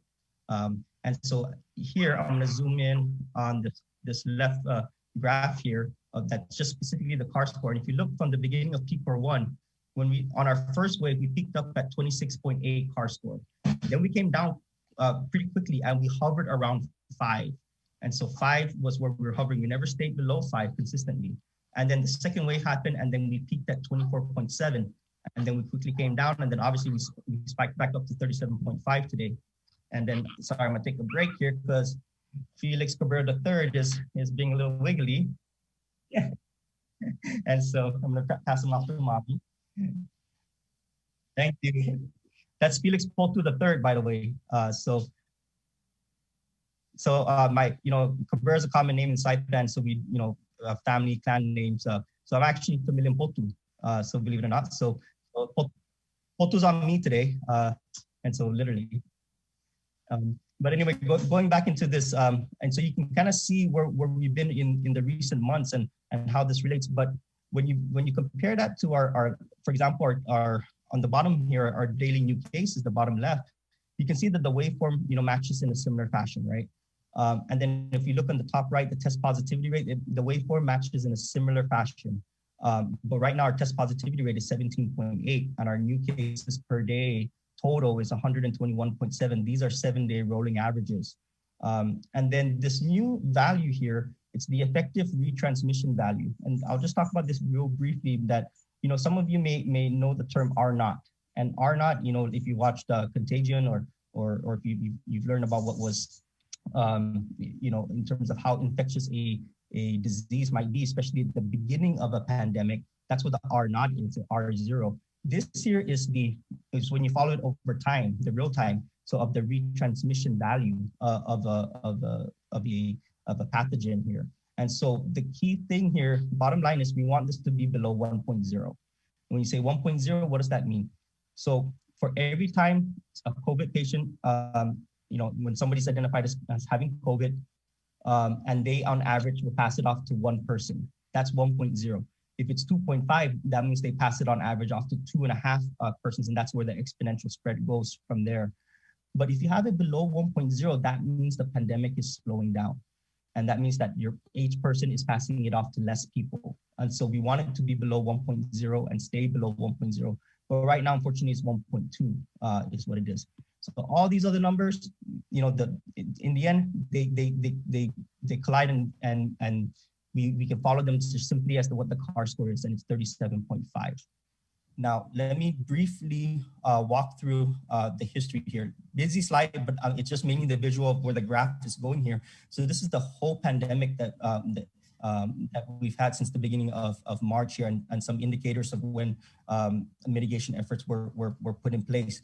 But basically, if you follow the brown line here, we started, well above 5, but we could only calculate by end of March. But then once things started to get control, we were easily below 2.5 throughout the summer, even when we had some bumps.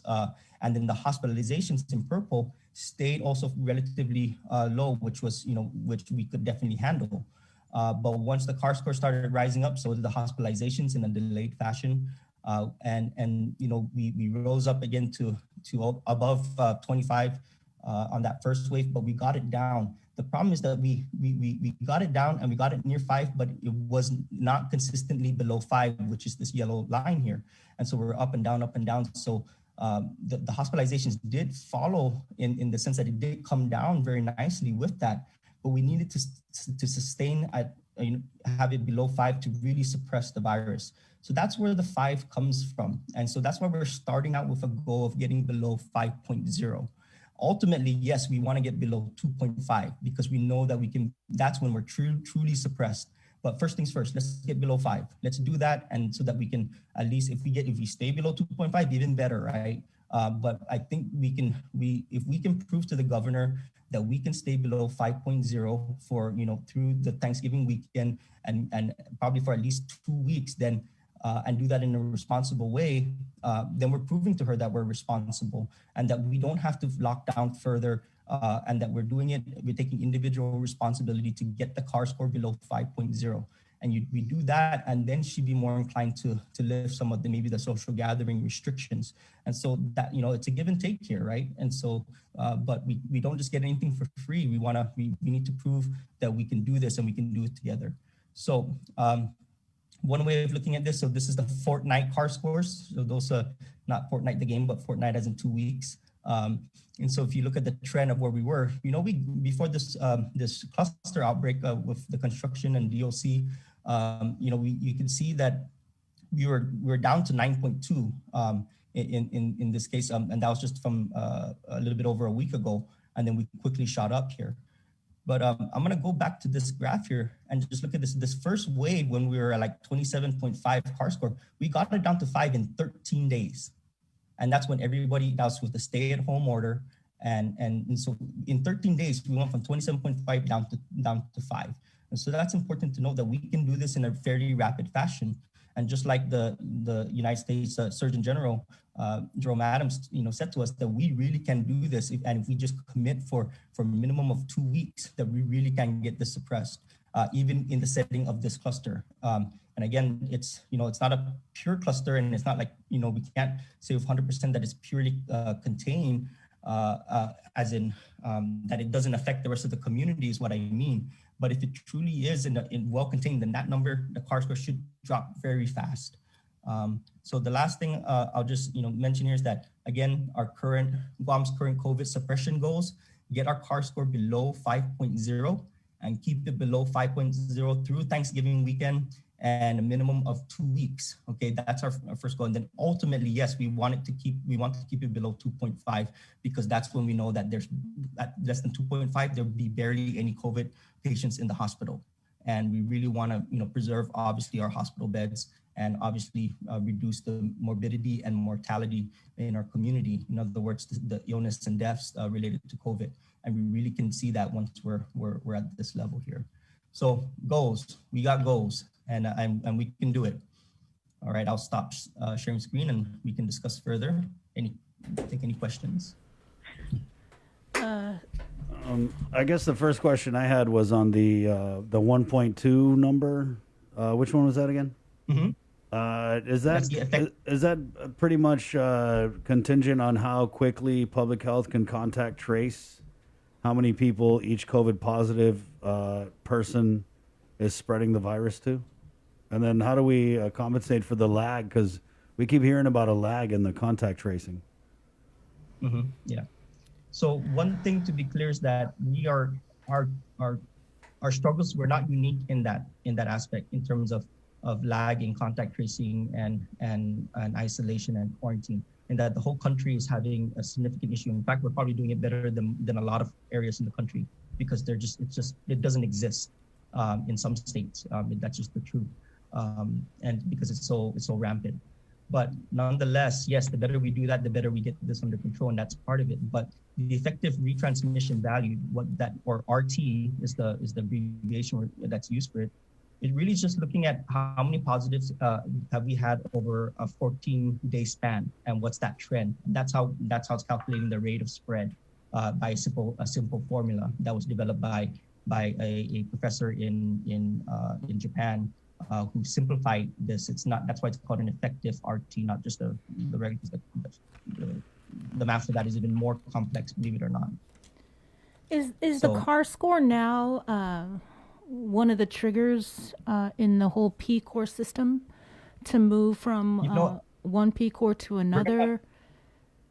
We're gonna have to have that discussion in more so with the physician advisory group, the state surgeon cell, and of course the governor, and all parties involved. But it looks like that's what the case is, and if we keep it below 2.5, if you look at what we and note that the triggers that we have for the mitigation and everything that was overlaid with the CAR score graph, that's looking back retrospectively. And we were comfortable to go into P-Core 2, from back on May 10, and that's when the CAR score was like almost zero at that time. And then we further went to PCOR 3 when the CAR score was around 0. And then we jumped to PCOR 2 once the CAR scores went above 2.5 and went up really rapidly from there. And then the stay-at-home orders, once it shot up within a matter of days to above 10. And so I think it makes a lot of sense that it be tied in with a new iteration of the PCOR triggers. And again, it's going to be more complicated than that in the back end and how we evaluate it. But I think it's still something that the public can use as a reliable way to understand where we would be in the PCOR system. And again, it's not just the number; it is the number by itself, but it's just the rate of change for the number, right? Yeah, I think that's why it's a little confusing, to me at least, that we're talking about, we can, if we strive for 5, we can ease up on some of the restrictions, but what does that mean for the PCOR? So does that mean that we would go into PCOR 2? Because this whole CAR score takes into account incidence of new cases, how well our testing identifies these cases, rate of spread. But the PCOR, under PCOR 1, it's maximum restrictions, but yet it's looks like PCOR fun out here. Yeah. Well, so we do. Go ahead, Doc. No, we do. Please. There's actually somebody bush cutting right outside my door, so hopefully there's not too much of that. So the Chalan-Pata-Hinamlu plan, that was early on in our response, and we do recognize that there are some shortcomings with that plan.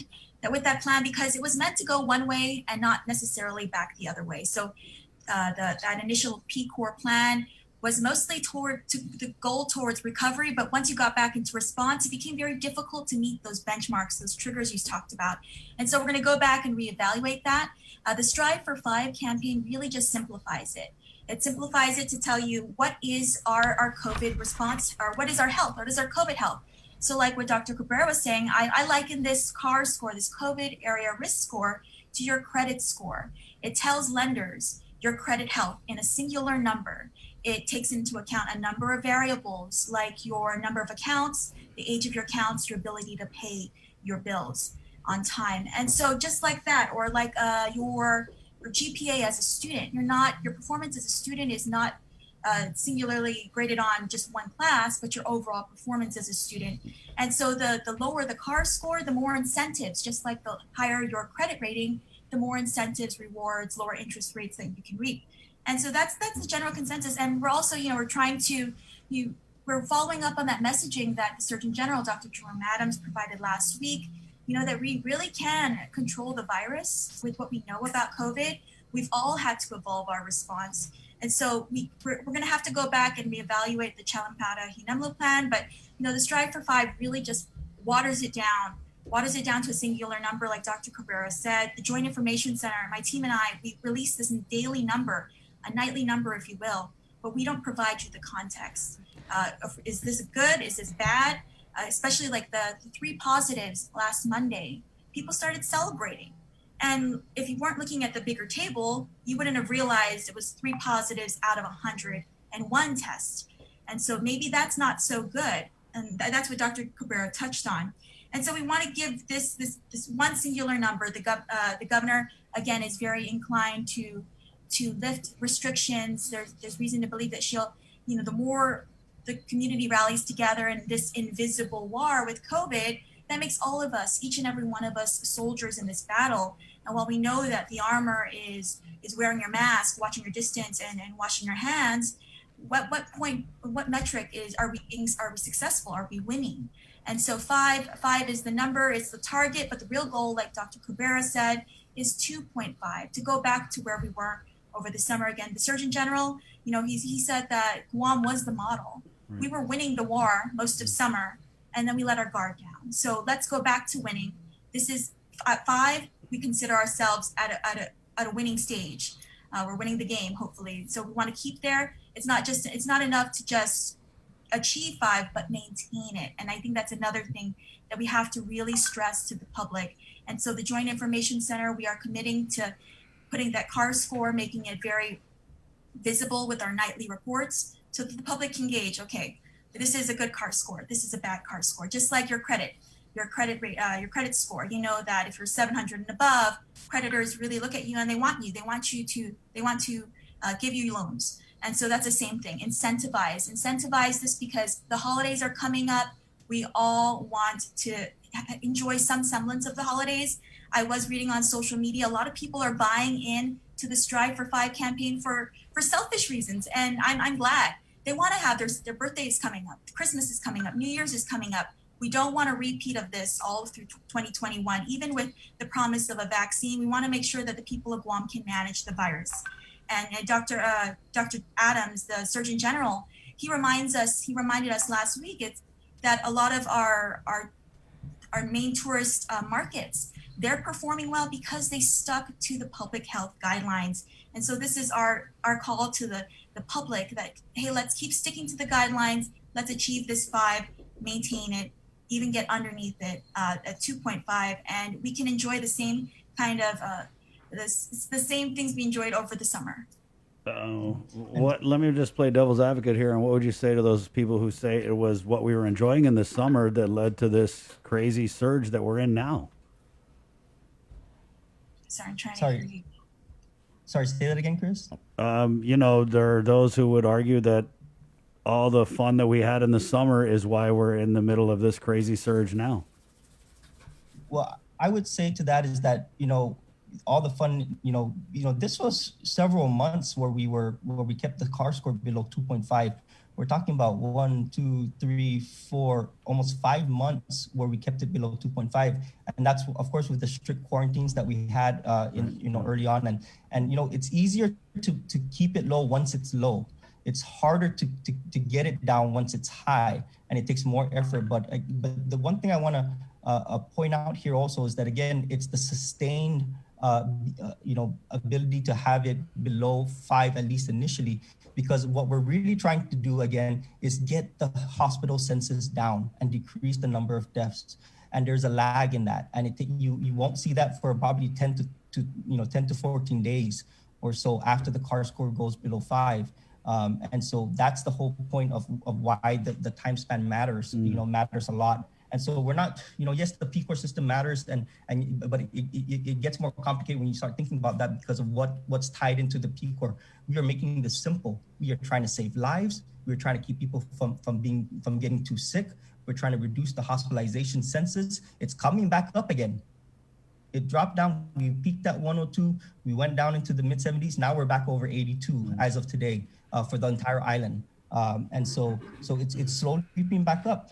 And this is very, very serious consequences for us not getting the CAR score down. And so let's keep it that simple, in that we get it down so we can save lives. We can get it under 5.0. It's going to make a big difference for the hospitals. Doc, so I was just thinking about what you had said, and we had more stringent and strict measures in place when the CAR score was low. So other than this awareness and marketing campaign, are we anticipating any more measures to further restrict movement, gatherings, openings of businesses? And then that being said, if we're not, how do we expect to get these numbers down if we're not going to be doing the same thing we did when they were down? Well, okay, so let me do make sure I take a moment to also recognize that the recent drop that we've had in the CAR score. So that was when we were as high as 24.7, and that was toward the last week of October. And then by the beginning of the month, we had dropped down into about 8 or so, a CAR score of about 8. And so the reasons that we think that was very that happened were there's actually 5 different reasons why we think that happened, but one of them is actually is really the emphasis on personal responsibility and not letting your guard down, keeping it up 100%, and that we were very specific. Don't eat with somebody who you don't live with. That means because you're going to take your mask off and you're going to talk, and try and reduce inter-household contact, because we were identifying that as a major cause of spread. And then also, don't go to work if you're feeling sick. And so when people follow those instructions, that was a big part of, we believe, of it dropping down. And then it was also the efforts of the rapid engagement team, which happened around mid-October. And that really made a difference also in identifying these specific parts. So by doing this, we don't have to lock down further. We don't have to restrict. Maybe there's other restrictions if they're, with specific clusters and things like that are very temporary restrictions. But for the public as a whole, we've proven that we can get it down without further, restrictions. It just takes the commitment and, and the rally, that we all can, get behind, and then you see it come down. So really, it's never my initial recommendation for automatic, shutdown, because if we can find a way to do it without further restrictions, then we should. And we've proven that already very recently that we can do that. How soon are we going to see this revised recovery HNEMLU plan? So we've had we actually had a draft of it that was reviewed. I want to say about a month ago or so. But there's a lot of key parts there. And if you recall, in the very first version of it, a big part of that was that adequate contact tracing and ability. And that was one of the 4 gated criteria that was there. And we have to give, public health is extremely saturated. We need to give them a reprieve. We need to give them a chance to catch up. And by doing what we can, then they'll be able to do that. So it's not just pouring in more resources for them. We got to help them out. And we really do, and stop blaming them when that they're not following through. What I mean by that is that yes, they have responsibilities and they should be held accountable, but don't put it all on them 100%, because we all have our individual responsibilities as well. So it goes, it's not 100% them. We have a role in this. So we could probably see that particular trigger being removed. Well, I don't want to say removed. I want to say actually checkmarked. Yeah, and be a modified version of it, and we're getting metrics about how their performance in terms of key performance indicators for the contact tracing and isolation and quarantine. And by actually defining that, because it was more of a generic description of what it means, adequate contact tracing, back on the first part of Challenge para HNEMLU. And so, this time around, it actually has specific metrics that we hope that they can meet, and that can help us with the gated criteria. And I want to remind you that the rise in the CARS score as of late was because of the clusters. And I think Dr. Cabrera touched on it, is that, the clusters, as long as we can keep them clustered, we can gradually see the CARS score go down. And again, we're mirroring the messaging that the Surgeon General, encouraged the people of Guam. We can do this. We're a very resilient community. I know it seems high now, but again, most of that increase in the CARS score is attributed to the clusters. So once we've finished testing with all the clusters, we most definitely can achieve a lower CARS score and more incentives if we continue to maintain that CARS score. So again, the credit score analogy, that's just an analogy to help you understand that there are many variables that are being considered, not just a singular number, not just the nightly results, that, hey, we have 101 cases, that's less than 101 new cases, that's less than the night before, which was 161. We're doing better. It gives you the bigger picture, a singular number to give you a better picture about how we're doing. And so that's really, again, what the CARS score is. And just reading the comments. Did the Surgeon General say, hey, you guys should do this CARS score? That the messaging needed to be easier for people to understand? I'm just wondering where the CARS score, where'd the idea come from? Like, we should change this up and start doing this. Again, it just sets a goal. We all know, the factors in goal setting. If you don't write down your goal, if you don't take those steps to achieve a goal, then it just becomes a dream. It's still a dream until you write it down, until you take those steps, those action steps. Yeah. Well, I don't think Tan Maria and Tun Wan are writing down their goals. I mean, they want something simple and easy to understand. Yeah. And that's the CARS score. I think PCOR was easier to understand. I mean, we're just, asking the questions, but yeah, it seems confusing. But let me just ask you this, because you said if we take out the clusters. So if we took out the clusters, would our CAR score be like 2.5 or something? So I actually have that. So if you took out as of yesterday, our CAR score was, I think, 33 something and change. But if you remove specifically the black construction cluster cases that were known at the time of yesterday, our CAR score would actually be down to 8.9. So automatically you have a reference, you know the big difference now. And again, 8.9 is very close to 5. But that's running under the assumption that there's some invisible bubble that's keeping this cluster within this cluster. Why we're not which is a crazy assumption to me, because the virus is so, easily spread. Yeah, which is why we're not necessarily advertising what it would be, because we can't say 100% that it's truly in a bubble. Right. We're not gonna, that's a dangerous assumption to make overall. Yeah. But the key thing is that, as Crystal said earlier, what we found was that there's tremendous danger also when people think that we're doing better when we're not. When they see because it's a Sunday that we get 3, that there's a report of only 3 positives, but that was only the limited test done by public health for that one day. And that can be, that information could be dangerous, in that people let their guard down even further because they're only looking at that one day. The CAR score automatically builds into it a minimum of a 1 week look of how we're doing. And in fact, it actually takes up to, in the back end of it, actually looks at more about 21 days of that. So it's a number that's more reliable to get a sense. If you just tell you that on this one day what the CAR score is, then you kind of get a sense for where we've been over the past week, at least. Since you guys were talking about these clusters, is there anything you're looking at in the future to possibly change to where you remove the clusters from the formula to determine the CAR score? I wouldn't, again, because the danger behind it. This was more for our operational use only, just to kind of look, just to get a sense of what that difference might be. But again, it's a dangerous assumption to think that a cluster is in a bubble. When a cluster is just really that you identify a spot where there's 3 to 5 positives that were all clearly connected, and then you call that a cluster.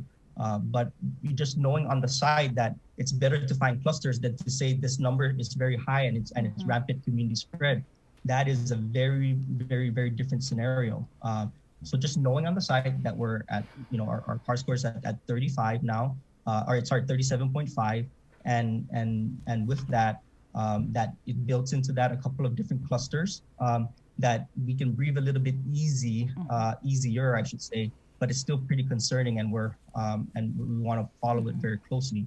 But also it makes us understand that, there's a good chance it's gonna if these clusters truly are contained well, that CAR score is going to drop really fast. Right. So the goal, strive for 5, right? That's looking forward. What about if we continue to go backwards, like dive to 55 or whatever it is? What is the threshold of how low we go, or how high we go, that we're going to say, you know what, this is not working. We need to lock down. Have you guys looked at that part of it? I would pretty much repeat what I had just recently said, that if the CAR score keeps going up high and it's not because of clusters, then we have to think about more strict mitigation factors, because then we're in a completely different level. We're not talking about a CAR score of 24 or 25 anymore. Like you said, yeah, it could theoretically go up to above 50. Well, 30, almost scenario. At 40 right now, today. Yeah. But I'm just saying, is there a number you guys are looking at? If we're striving for 5, so what is the high number that we should, that would be the trigger that we need to lock down? Yeah, we have evidence to retrospectively looking about why 5.0 makes sense. We're kind of currently in unprecedented times right now of having this high of a CAR score number in the setting of a big identified cluster. So we can't put hard, cutoffs here in terms of what's going to determine what we recommend to the governor, what the governor ultimately decides. That there's, tremendous amount of factors. That's on the back end, of the discussions here. And so, there's no straightforward answer to that. Just knowing that we're in the situation that there could be major change. If it calls for it, if it calls for more strict mitigation efforts, then the governor will have to consider that, because again, it's not like the same conversation as we had when we were starting to release the information about following the CAR score, because then that will actually, because that was a conversation before these cluster cases started popping up.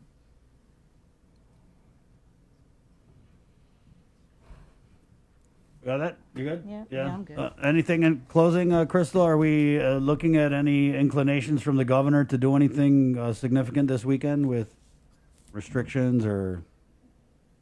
For the community as a whole, I don't suspect any changes. I'm not forecasting any major changes.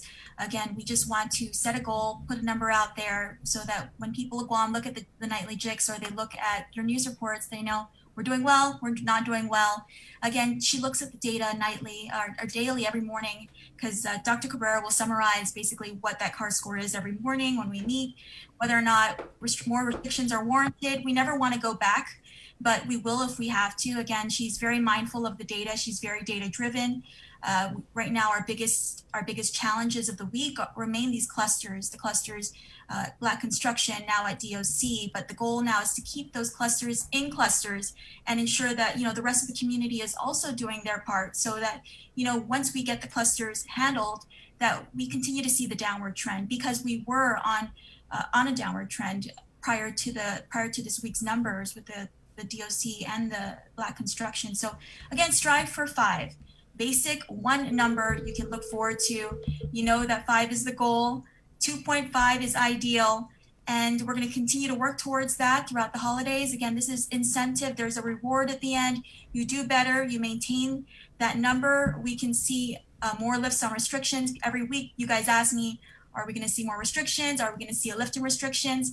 And so this really puts all the numbers into context, the singular number we can all strive for, that we know that we're doing well. If we're doing well, there are rewards at the end. All right, everybody likes rewards, guys. Thank you, Doc. Thank you, Crystal. Thank you. Okay, thank you, everyone. See you, Doc. Be safe. First time I seen you in a T-shirt. I just had to say. I know your family wrote the book on Potu, but there's virtual Potu and butter in the Zoom room if you want to take, Doc. Thank you, Doc. Thank you. That's okay, Joss. I don't know what to say anymore. Do I still say wash your hands, or am I to say CAR score? Okay, we got to take a break. We got to sign off from KUAM TV, but thank you guys so much. We wanted to just hold with that presentation there on the COVID area risk score system and the methodology that went into coming up with it. Jay, did you have something? No, I mean, it's the one thing that I guess people weren't saying in that interview, but Crystal kind of touched on it, is remember we the three of us, we kind of said so jokingly, kind of tongue-in-cheek, a couple weeks ago when we had Annette Uggan and Dr. Ann Pobutsky from Public Health on, and we just kind of said at the tail end of that, it's like, okay, well, they've tried to scare people into, well, not scare, but they've tried very aggressive ways of trying to get people to do what's right.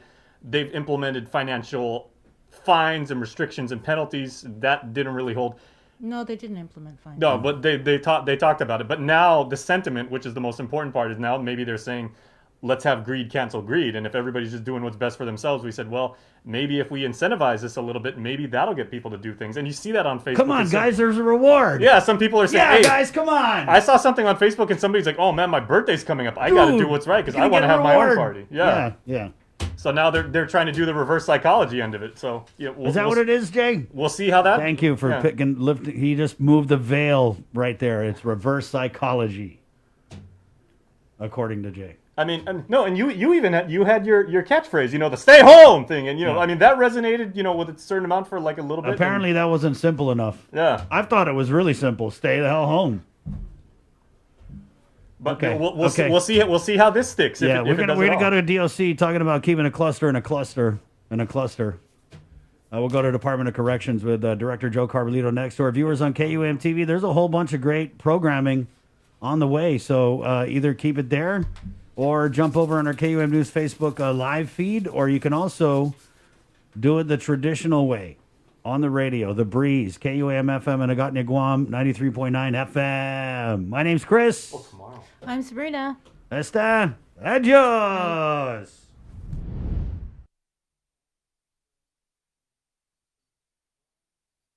All right, we take a short break and we're back with DOC Director Joe Carbolito next, right here on the link. It's Thursday, November 12th, year of our Lord, year of COVID 2020. The holidays GU Self-Storage, conveniently located near the Harmon McDonald's. We offer affordable rates, online payments, and auto bill pay for your convenience. Plus gate access daily from 6 a.m. to 9 p.m. Call us today at 648-7867 for more information.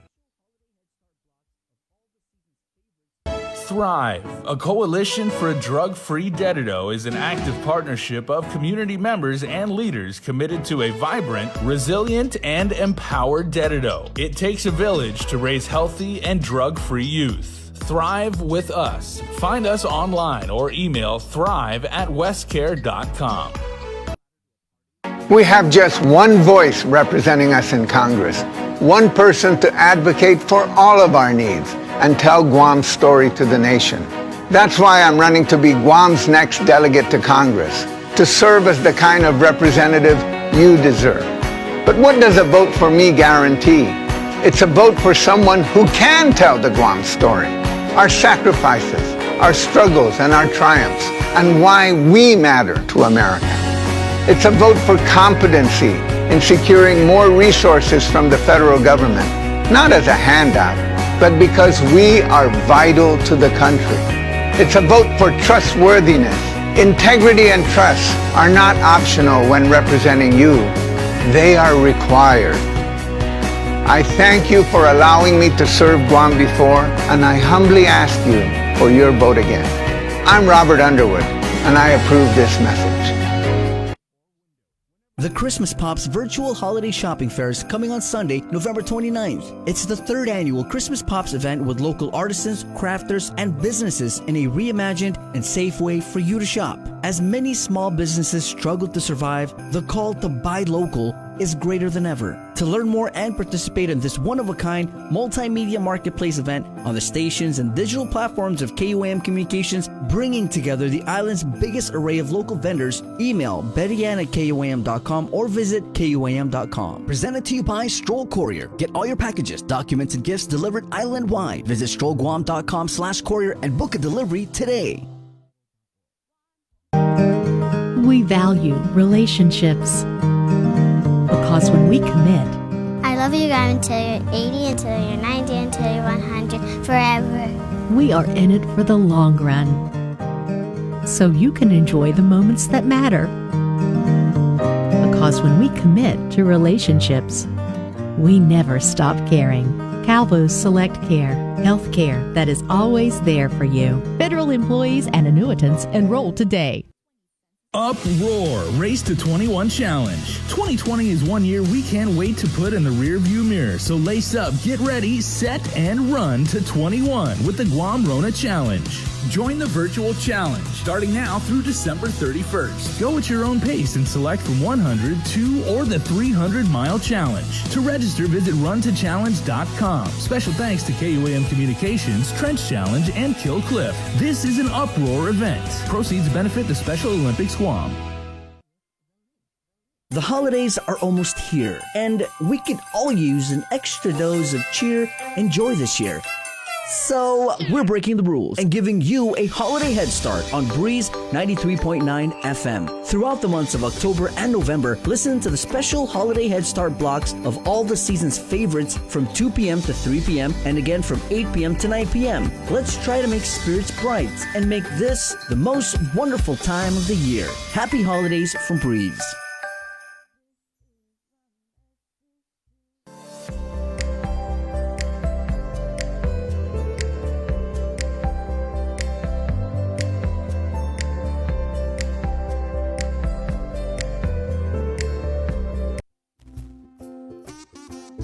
All right. I can't remember the last time I heard a kazoo.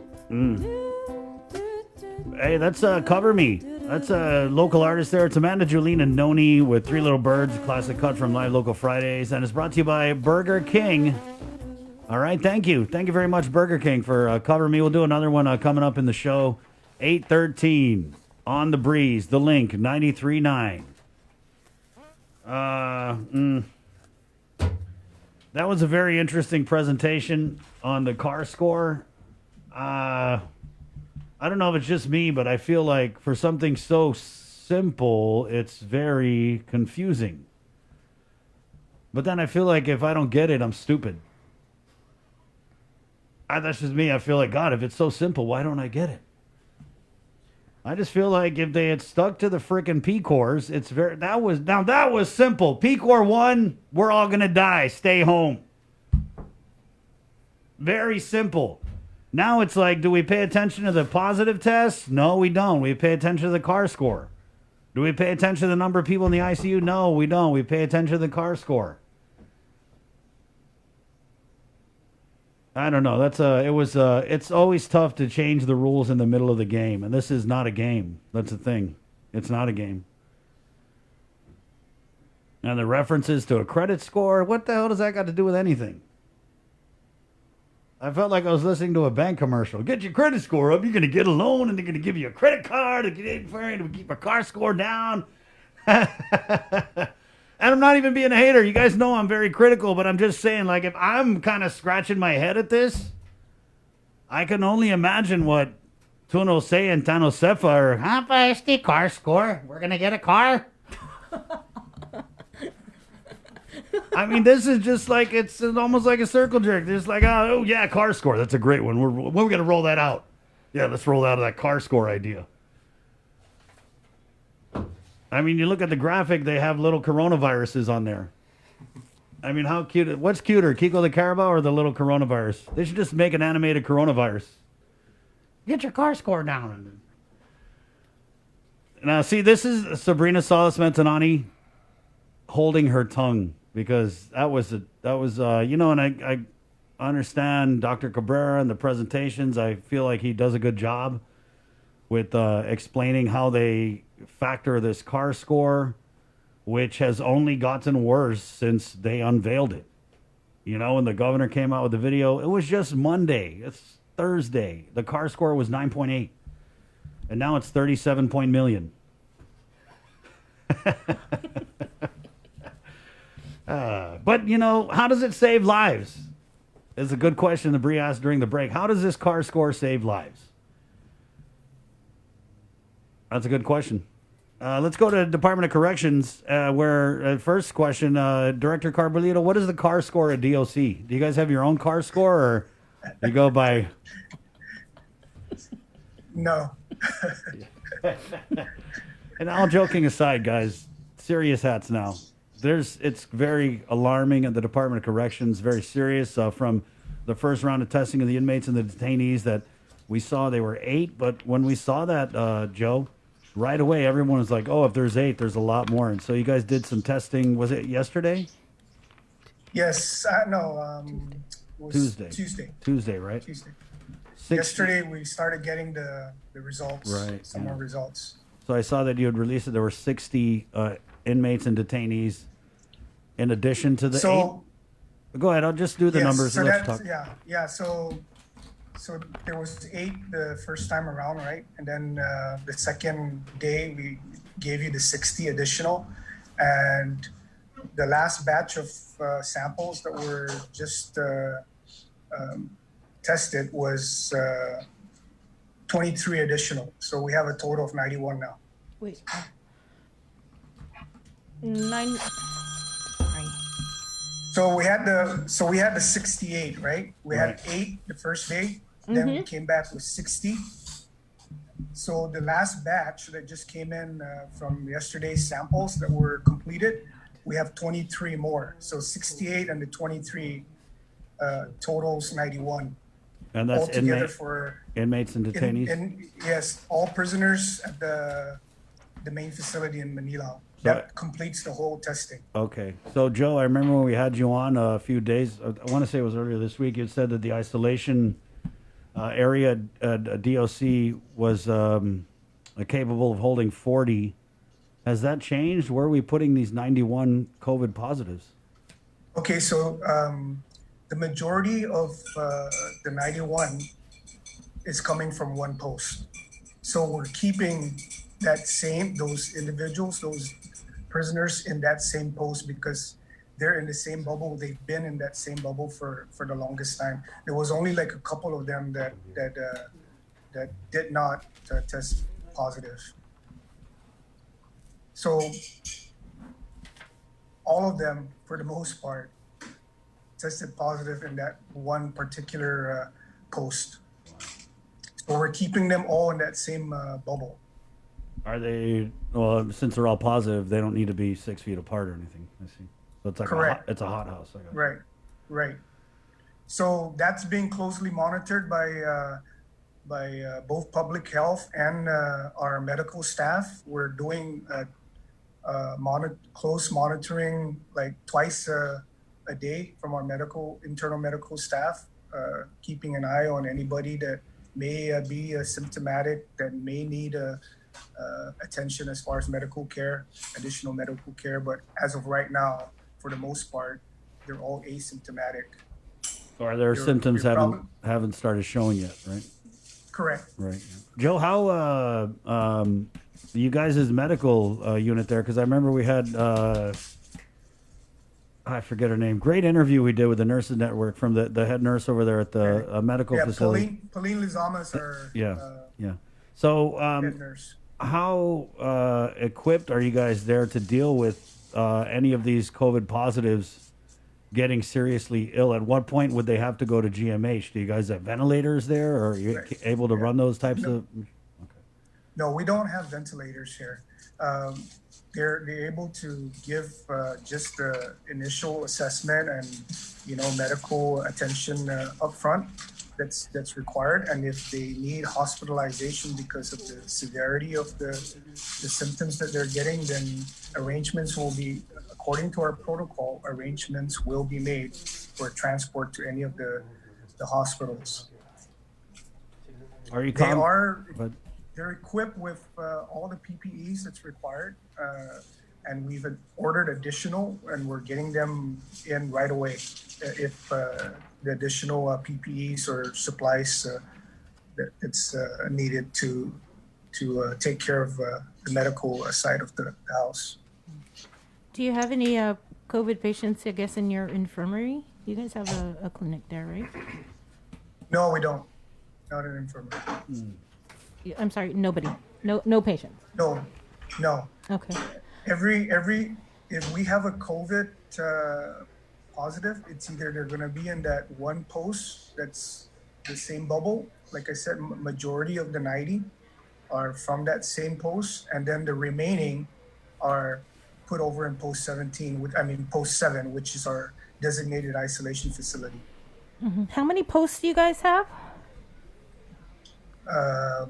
I think we have about 20 plus posts. And how many posts have COVID positives? From what I understand, there's maybe about 4 out of the posts. But like I said, most of them are coming from one particular post. Mm-hmm. Can you say which post it is?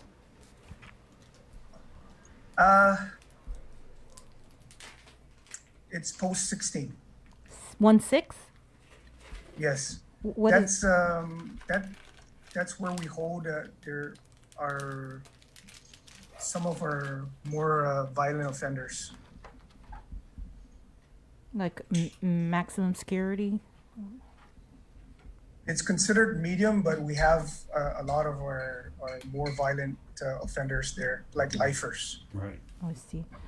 Is there we've heard about this like in the States where they have like early release for prisoners, commutations and things like that as a result of COVID. Are we looking at that at the Department of Corrections to lower the population? Of course, that was in the plan from the very beginning. Actually, we already have a list of the individuals that are eligible for either parole, early release, or based on their level of offense, if they're non-violent offenses, then they may qualify as far as or be eligible based on the type of offense that they've committed. Of course, we're not going to go to the point where we're going to be releasing violent offenders. That's off the table. Right. But we're just going to stick to those lesser offenders and the ones that are already eligible for parole or coming close to their parole. And for pretrial detainees, maybe those with misdemeanors and or lesser again violent offenses, we may be looking at probably probation. How many did you say was on that list?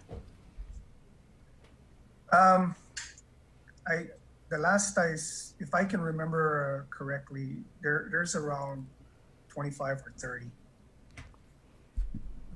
that we've presented we've presented a list to our legal office already at ADLOOP, and they're going to be looking at that list to see. That's going to take a little bit longer because there's a lot of red tape that's involved when it comes to parole. It has to go through the parole board, Right. and then the parole board needs to make the recommendation to the governor for release, and then the governor still has to take all the factors into consideration. Joe, Now, the ones that are in pretrial detainees, those are probably a quicker way out. If like I said, they're nonviolent offenders, then we can probably work with the Attorney General's office, or again, our legal office will be working on that side. Joe, if we haven't had any incoming or visitation since March, are we pretty much concluding that the spread of COVID among the inmate and detainee population came from the DOC staff, or if you could, maybe what's the protocol for incoming detainees and inmates? Are they tested before they go in? Just basically, how did COVID get in the prison, in your opinion? Yeah, there are different ways that it could have made its way in. Of course, one of them is the entry points, right? Like you said, like you mentioned. So we don't have the capability of testing. I've made that request from the very beginning, to try and get testing done right at the entry points. The machine, we've already submitted a DLAN request through Homeland Security for a machine so that our nurses can be trained to conduct the testing and then submit the samples to public health. But that hasn't occurred. We're still trying to push for that, because that would be a good preventive measure from the very beginning. Of course, the staffing, right? The staff are in and out, right? They go home. They have to go home after work. So that's another, that's another way in, for the virus to make its way into the facility. Because that's one thing that I can't control is when our staff gets off, they go home, they do whatever they need to do, whether at home or they go shopping or they go out there in the community. And as you know, the community spread is really, high out there. So they're out there just like everybody else in the community, and then they have to come back to work. So that's probably one of the higher probabilities I see. Joe, what are you guys doing to protect inmates and detainees with comorbidities from exposure? Yeah. So again, they're closely monitored by our medical staff. That we rely on our medical staff to make those assessments and give us recommendations if they think that they're high risk. If we need to move them, then we will. And we do have an infirmary. We have a post that's specifically for the infirmary area. And I think for the most part, those that are ill, they're ill. So, and they're really have a serious illness, then they'll be there already in that post. Joe, with the way that it works with the testing for the COVID, It's like you could be positive, you could give it to me, but maybe you've had it longer. So when public health comes to the prison to test, you test positive, and even though I have it, it's not enough in me to show up as a positive, so I test negative. But 3 days from now, I would actually maybe be positive. So are there any plans to test inmates again after this first round in anticipation of maybe, because if you've got 691 positives, then we can only assume that the virus has probably, jumped onto other people, and maybe they're just not, don't have enough of the COVID cooties in them to test positive. You know what I'm saying? Yes, I definitely understand where you're coming from, and I understand that part because we've had even officers that tested negative initially and then came back and tested positive. Right. So yes, that's a concern, and we're in constant communications with public health again and if the need arises for us to do another batch of testing, so be it. I mean, I'm all for it. I want to continue to do what's right, to protect our population. So if we need to do another batch of testing, I'm all for it. All right. Mm-hmm. How are you taking this, Joe? I mean, seems like a heavy load to bear with the staff. I mean, and inmates, yes. Detainees. Yeah, it's a big concern, of course, obviously, right? Yeah. And we're dealing with not just the prisoners, but even our staff, like you said. And, I reach out to some of the staff members that have tested positive, and I check on them and, see if they're okay and they need anything. But I'm optimistic and I'm confident with, the plans that and policies that we have in place. It's just that there's some things that we just, don't have control over. And, it's a pandemic.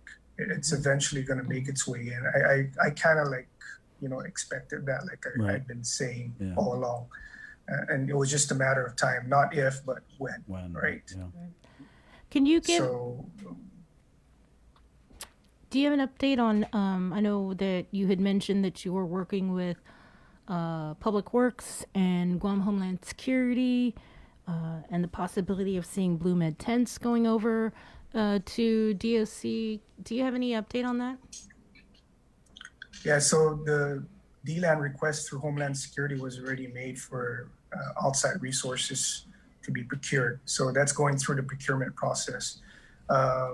We've made additional requests for one of our domes that's inoperable right now to stand that up as one of an additional isolation facility, or it could be another quarantine facility. So that can hold a maximum capacity of about another 40. So we can stand that up, fix. I think the air conditioning needs to be fixed, and then we need to add on some restrooms and showers, then that can go up a little bit quicker than maybe a container being modified to be an isolation or quarantine facility. So we're trying to do with what we have already within our compound, and we're trying to make it work because time is of the essence. So I'm thinking outside the box. I can't sleep at night. I'm thinking about all the different, options that I have. We're also looking at consolidating posts, from minimum security prisoners, moving everyone into one post that's minimum level security that all tested negative, and using one post that, from where we made the moves from. So there are different posts that we can also look at, and we're trying to stand up as an additional isolation or quarantine facility, either one. We're trying to do what we can with what we have already, because like I said, we need to act already. I don't want to wait. I don't like to wait on things, and I know some things are out of my control, but I'm not going to wait. I'm not going to sit around and wait while while I'm in this situation that we're in right now. So I've made those adjustments and I've directed our staff to start making those arrangements already. What about the families of inmates and yeah. detainees? Have they been? I got a message, Joe, from a family. They said that they have there's a female detainee or inmate tested positive. They're worried about her condition. She said that she's sick. So are there any more ways for these families to find out about their loved ones behind bars with COVID? Or is it just the pay-tell? The pay-tell is there's because of COVID again, right? It used to that we were allowing the detainees or the prisoners to use our landline, or the landlines that's from the post. Right. We're no longer allowing them to use that because the transfer of the virus, right? I mean, if you have officers that are testing positive that are constantly using that phone, we don't want detainees now touching that same phone and speaking into that phone that the officers are using, the same officers are using. So we're trying to avoid all, the transmission part there. So we're doing everything as careful as we can. So pay-tell is the only way right now that, they're allowed to utilize to call families or even their attorneys, because I even had calls from senators asking about, are they allowed to still call their attorneys? Of course, that's their constitutional right. We've never denied anybody from calling their attorney. It's just that we're in a very precarious situation right now, and we're trying to be as careful as possible. So how do you manage just like the fears, the concerns, and maybe even the frustrations of the inmates and the detainees? Because I mean, I can. Go ahead. Yes, I understand. I mean, I've my phone's been going off the hook from senators to the front office because they're receiving calls from families, of the inmates that are concerned about their family members that are within our custody. I can rest assured. I'm assuring them that we have medical staff that are constantly checking on them twice daily. They make checks on them to make sure that their medical status is, where they need to be, especially if they tested positive, that their symptoms are not, serious enough to require hospitalization. So we're constantly checking on them, and I trust that our medical staff will make the right decisions. What's the female population over at DOC? The female population. Mm-hmm. The last I think I saw was about 20 plus. Around 20, 25, yeah. How many have tested positive? 7.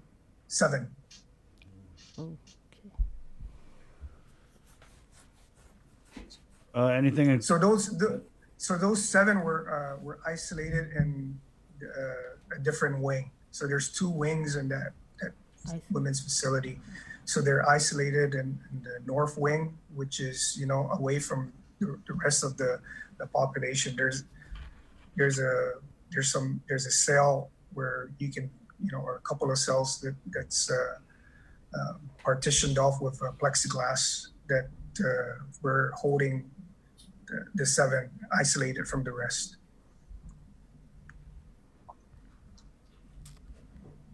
Can you give out a message to the family members of the inmates and detainees, Joe, and maybe even relatives of the staff? Because this is a situation that I think a lot of people are freaking out about. Yes,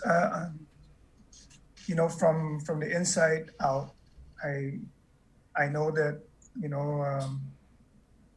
I know that the feeling that your loved one is in here and probably going through a lot with the amount of positive cases that we have in here, but I assure you that we're doing everything in our power as management with our medical staff to constantly monitor them on a daily basis and ensure that their health and safety is at the top of the list of priorities that we have.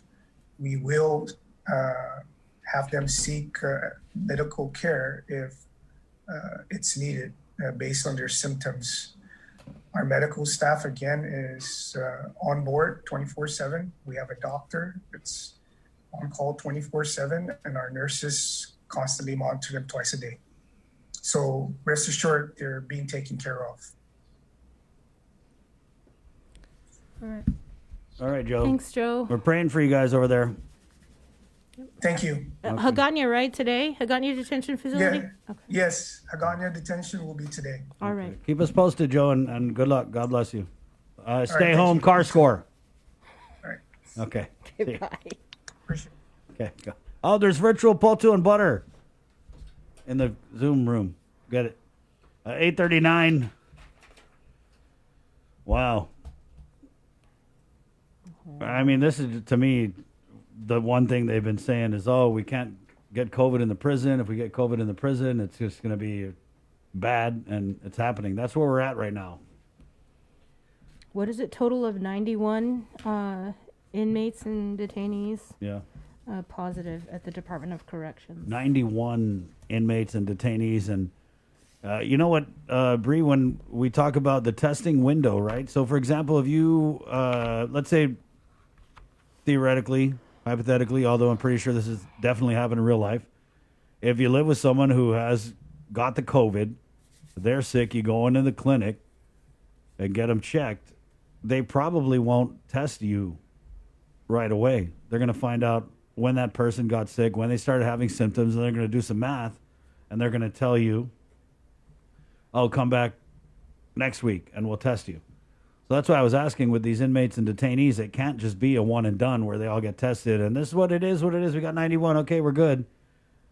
Because I'm pretty sure the infection window on some of these guys, it probably didn't line up. You know what I mean? So I wish we could have had more concrete info on when those inmates will be getting tested. But in the meantime, we still have COVID all outside the prison. So definitely public health has their car score full. Remember when the show was still called Containing COVID? I Way do. back, and that was one of the major scary points for the community. Is they said, if this thing breaks out in prison, what do we do with all of the incarcerated? You know, right, yeah. Where do we put them? How do we house them? How do we ensure that it doesn't spread out further to the general population? And, you know, now that situation's upon us. And now they're thinking about, Director Carbolito had said that nonviolent offenders on pretrial release, parole are being considered. But again, they can't just let people go. Right. There's a list of like 25 to 30 people on that list, but it still needs to undergo a bunch of legal review before they actually let anybody out. Okay. We'll take a short break, and coming up, there's actually a caregiver webinar Zoom that's happening today. So we wanted to get Dr. Margaret Hattori Uchima and Amber Cabrera, social worker, on to talk about this and how you guys can check out this. It's going to be a very informational Zoom, as I know a lot of people are caregivers out there. And so keep it here on the link. It's The Breeze, Thursday, November 12th. GU Self-Storage, conveniently located near the Harmon McDonald's. We offer affordable rates, online payments, and auto bill pay for your convenience. Plus gate access daily from 6 a.m. to 9 p.m. Call us today at 648-7867 for more information. We value relationships because when we commit, I love you guys until you're 80, until you're 90, until you're 100, forever. we are in it for the long run. So you can enjoy the moments that matter. Because when we commit to relationships, we never stop caring. Calvo's Select Care, health care that is always there for you. Federal employees and annuitants enroll today. The holidays are almost here, and we could all use an extra dose of cheer and joy this year. So, we're breaking the rules and giving you a holiday head start on Breeze 93.9 FM. Throughout the months of October and November, listen to the special holiday head start blocks of all the season's favorites from 2 p.m. to 3 p.m. and again from 8 p.m. to 9 p.m. Let's try to make spirits bright and make this the most wonderful time of the year. Happy holidays from Breeze. Uproar Race to 21 Challenge. 2020 is one year we can't wait to put in the rearview mirror. So lace up, get ready, set, and run to 21 with the Guam Rona Challenge. Join the virtual challenge starting now through December 31st. Go at your own pace and select from 100, 2, or the 300-mile challenge. To register, visit runtochallenge.com. Special thanks to KUAM Communications, Trench Challenge, and Kill Cliff. This is an Uproar event. Proceeds benefit the Special Olympics Guam. The Christmas Pops virtual holiday shopping fair is coming on Sunday, November 29th. It's the third annual Christmas Pops event with local artisans, crafters, and businesses in a reimagined and safe way for you to shop. As many small businesses struggle to survive, the call to buy local is greater than ever. To learn more and participate in this one-of-a-kind multimedia marketplace event on the stations and digital platforms of KUAM Communications, bringing together the island's biggest array of local vendors, email bettyann@kuam.com or visit kuam.com. Presented to you by Stroll Courier. Get all your packages, documents, and gifts delivered island-wide. Visit strollguam.com/courier and book a delivery today. Thrive, a coalition for a drug-free Dededo, is an active partnership of community members and leaders committed to a vibrant, resilient, and empowered Dededo. It takes a village to raise healthy and drug-free youth. Thrive with us. Find us online or email thrive@westcare.com.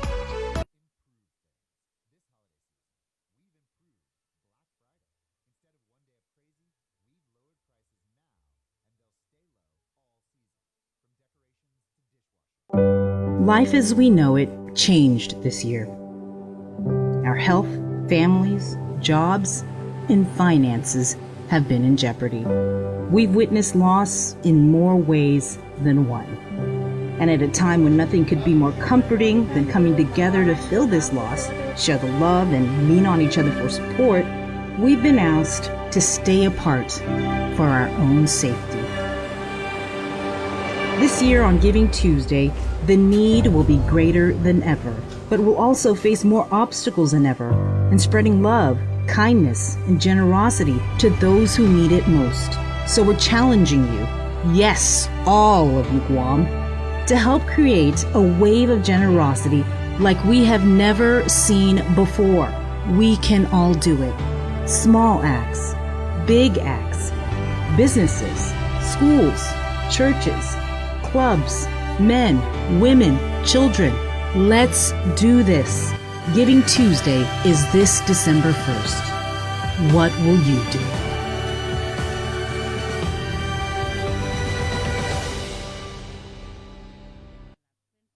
Our frontliners have been working tirelessly to keep us safe, and now they need your help to get our island back up and running as safely as possible.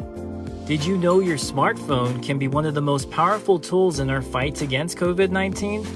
That's why we're bringing you the Guam COVID Alert Exposure Notification app. This app works by letting you know if you've been exposed to someone who's positive. It's completely voluntary, and more importantly, it's completely anonymous. It does not track who you are or your location.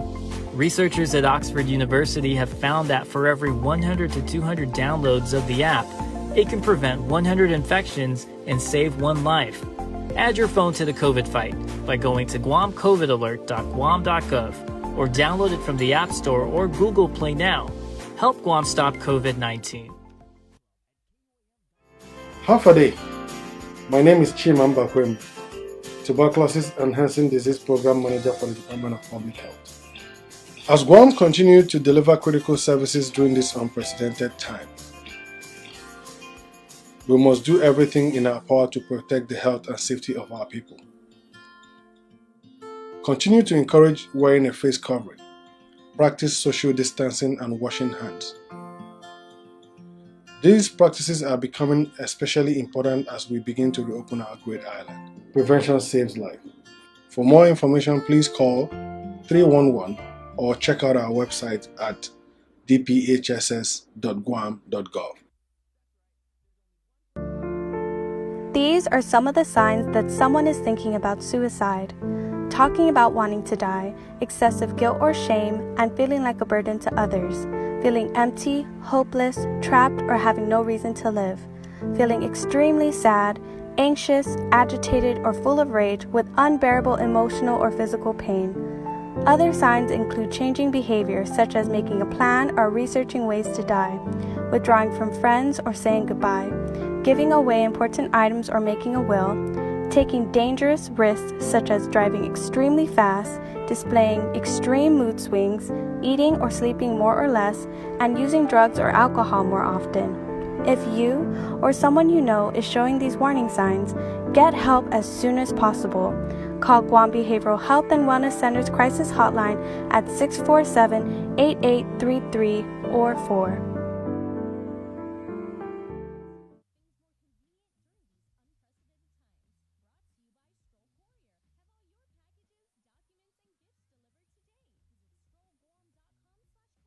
We got your 6. At 6 a.m. with The Link on Breeze 93.9 FM.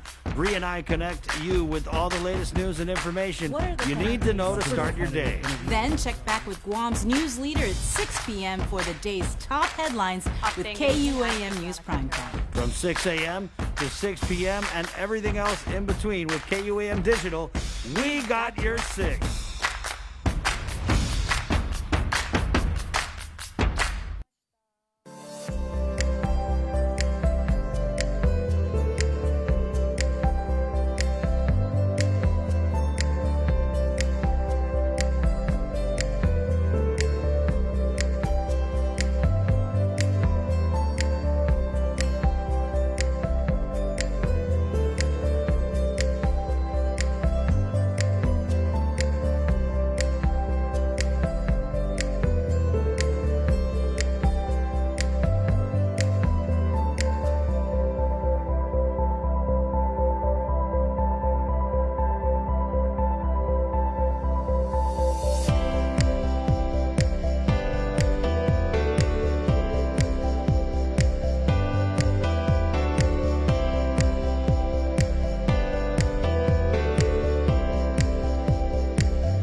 Go ahead, Bree, take it away. No, thank you. All right.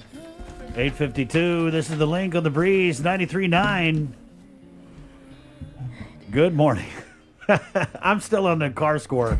That's why the song played so much, because we're just here Like we always say with our Zoom room guests, this is where the real show happens during the break, because that's when it's like, ooh.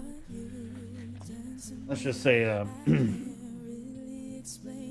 language gets a little spicy sometimes, a little pica. But yeah, let's go to the K-Wave News Zoom room. Now, before we go any further with you two ladies, just because I want to know what I'm getting into here, what's your car score? No comment. No, there you go. Margaret's like, you know me, Chris. I don't want to get, I'm staying out of it. I'm busy enough. Good morning. It's 8:52. So we have Dr. Margaret Toriuchima, the University of Guam, Dean of Nursing. We also have Amber Nkanko, BSW, BA. I don't even know what that means, Amber, but I know the SW is probably social work. It's some important stuff. It is, right? And so you guys are doing this really cool. My mom's a caregiver. She's been a caregiver a long time with Catholic Social Services. Now she's over in Kansas doing hospice care, right? So I feel like I can definitely relate to a lot of the caregivers on Guam. I mean, sometimes people don't even know they're going to be caregivers. It's not the career path they choose. I mean, a lot of times, right? That's what happens is you get a family member who's sick, and then it's like, okay, who's going to take care of auntie or right? And so that's where I think this Zoom comes in very, very valuable. So we'll go ahead and give you the floor. Tell us a little bit about it, and then I'll Brie has some tough questions for you guys. Whatever. Good morning, and thanks so much for having us. We really do appreciate it. And it's nice to talk about something not COVID for a few minutes. However, of course, COVID does impact everything. So we have a Guam Micronesia Geriatric Workforce Enhancement Program grant from the Department of Health and Human Services. And we're in year 2 of the grant. And I got to tell you, Sabrina, in March, when the pandemic hit and we had to shut down, it set us back quite a bit. Prior to that, we were doing at least twice a month, sometimes more, training sessions here at UOG for the public. And we would have caregivers, that work for agencies like Catholic Social Service, Mayor's Council of Guam, Health Services of the Pacific, would actually come for ongoing training in geriatrics, and then also how to care for those with Alzheimer's disease and related dementias. But in addition to that, we were having sessions for family members. And these are families who, like Chris said, you don't know when you're going to be a caregiver, right? Someone in our family gets sick, has a chronic illness or an acute illness like a stroke that becomes chronic, right? And then we end up being a caregiver and finding ourselves in that situation. And so we were having sessions at the school prior to COVID, and we were getting quite a high number of attendees. At one point the room was maximum capacity, and so we were very distraught when we had to stop in March because we were really getting to know these people and really getting to understand, or just start to get to understand, what their needs were.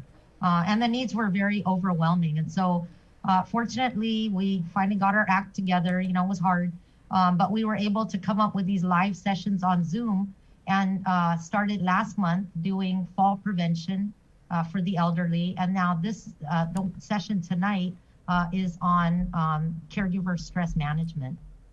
But we had 3 sessions last month, and they were all very well attended, and we were happy to see some of our regulars from before actually attend, and many new faces.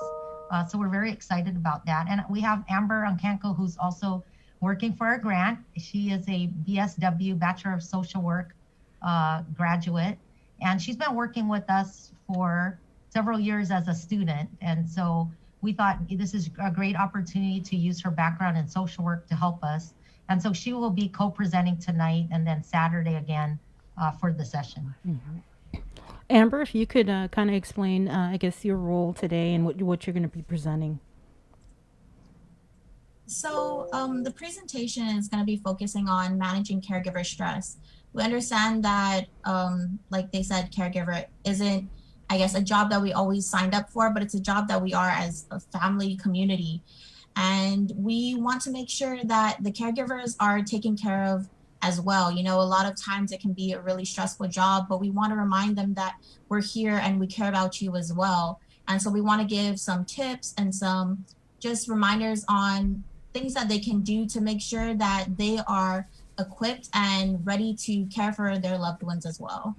So this isn't specific to caregivers who provide care to elderly. What about like with children with disabilities, and people with, I guess, emotional disorders? Are they also, can they also participate?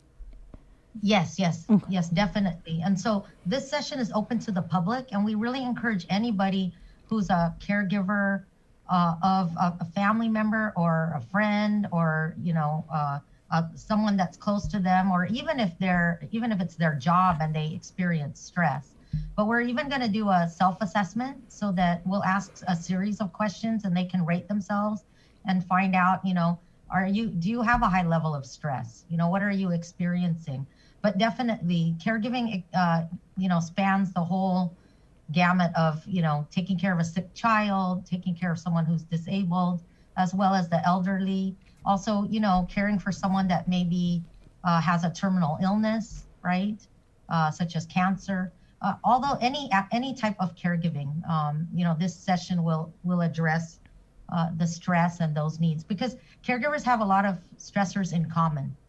And so I think this is a good opportunity to talk about it. And also on Guam, Sabrina, it's not that different in the States, but on Guam, we have a lot of cultural things that are unique to our culture. We're very family oriented, but also many of our cultures here, we don't like to ask for help. And we feel that there are expectations, that we care for anybody in our family, or even our relatives, our extended family, right? And the concept of family on Guam is so broad. And so we know that we wanted to have an opportunity for people to come in a safe, a safe environment, and ask us questions, and then hear from us about ways that they could take care of themselves so that they can take care of others. You said common stressors. What are some of those common stressors? Amber, you want me to answer that one? Yeah, you can go ahead. Okay, you jump in whenever you want. Okay, some of the common stressors that we face as a caregiver. It can range anywhere from having emotional feelings such as anger, feeling guilty, depression, in extreme cases, right? You can end up feeling depressed. Also, it can affect you physically as well.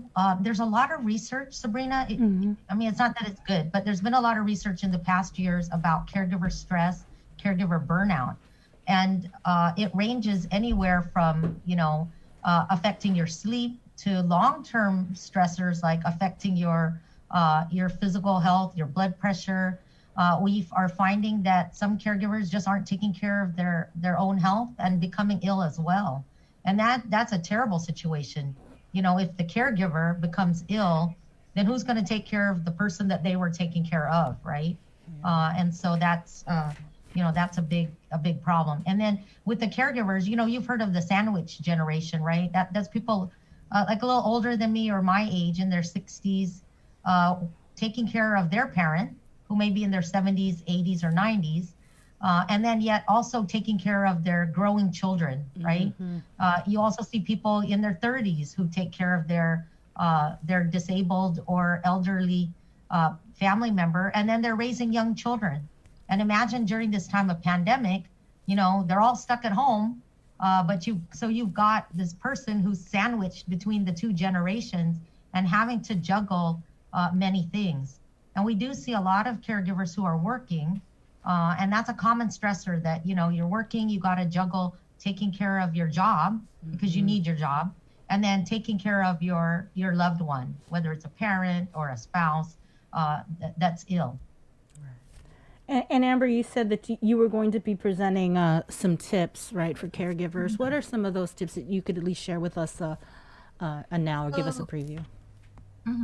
So of course, there's the general tips that everyone hears is to exercise, and we understand that it's really hard to exercise. Many of these caregivers don't have a lot of time on their hands, but we want to just, I guess, like tell them that there are easier ways to find exercise. There's a lot of everyday activities. Many people on Guam like to garden, they like to dance, they like to do Zumba. And these are just easy ways for caregivers to kind of relieve a little bit of stress.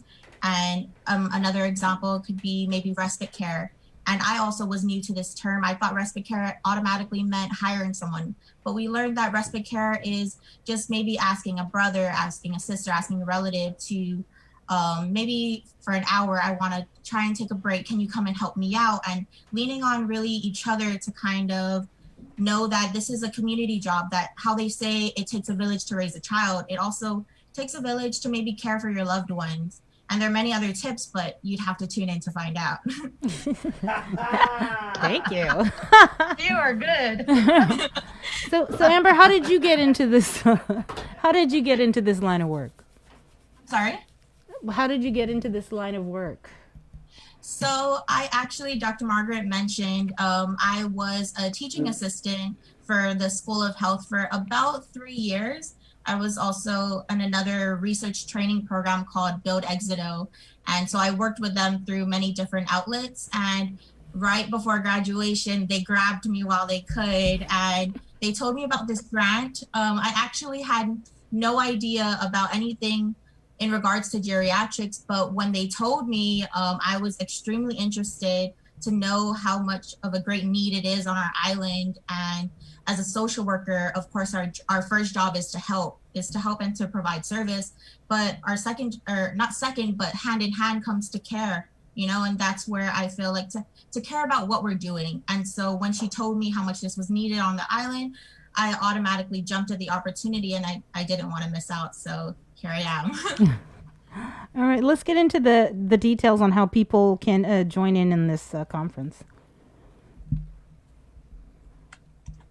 So we have an online registration. We have a session tonight, November 12th, from 6 to 7 p.m. And we have another session on Saturday, November 14th, from 10 to 11 a.m. We do have a flyer that's going around. And on the flyer, it's an online registration. We could go ahead and share that for those who may not have it. And it's an easy, quick 2-minute registration. You just gotta provide your name, your role, and that's just how you pretty much sign up. Yeah. Okay. Yep, we got it on the screen for you guys, so everybody can see it right now. So we want to make sure that everybody can partake of it. So thank you. Yeah, we got it on screen. All right. And any final comments you guys wanted to make? Well, Sabrina and Jason, I sent you the other flyer. I just want to let you know we do have support groups run through our ISA Psychological Services Center. We've collaborated with them to provide support groups for family caregivers of people with dementia. But in this month, on November 18th and November 21, we're so happy that Dr. Claire Camacho, who's a speech and language pathologist, is actually volunteering to give some talks about swallowing disorders and the elderly. And in addition to that, they also have these support group sessions on a regular basis. And so that's one resource that we'll talk about later tonight as well. But Sabrina, sorry, one last word. I think we want to give people permission to, not feel guilty. I mean, I'm a caregiver too, and, we all feel guilty that, sometimes we're stressed and we don't want to take it out on our loved one, right? We don't want to get angry. Yeah. We don't want to show them that we're impatient or we're tired.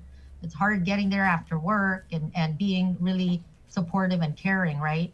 But in our heart, we all are very caring. And so we want to just take time tonight and this weekend to give people permission to say, hey, you're human. Think about yourself and what your needs are. And we're going to go over a guided meditation because you can spend like 2 to 3 minutes taking some deep breaths, and we'll go over a very simple exercise. And I swear that will get your blood pressure and your pulse and get those negative feelings out, Right. so that you can provide care in a loving way. And those feelings are pretty normal, right, Margaret, for people to get those feelings of frustration and sometimes even anger? Oh yeah, very, very. I mean, yes, definitely. Right, yeah. So you're When not my dad alone. was ill, yeah, he had a stroke, and we all took turns caring for him. But it's hard. You've got to get off work, drive over there, and you're stressed out. So I had to learn, okay, you got to take some deep breaths and relax, because, you know, it's not his fault I got a job.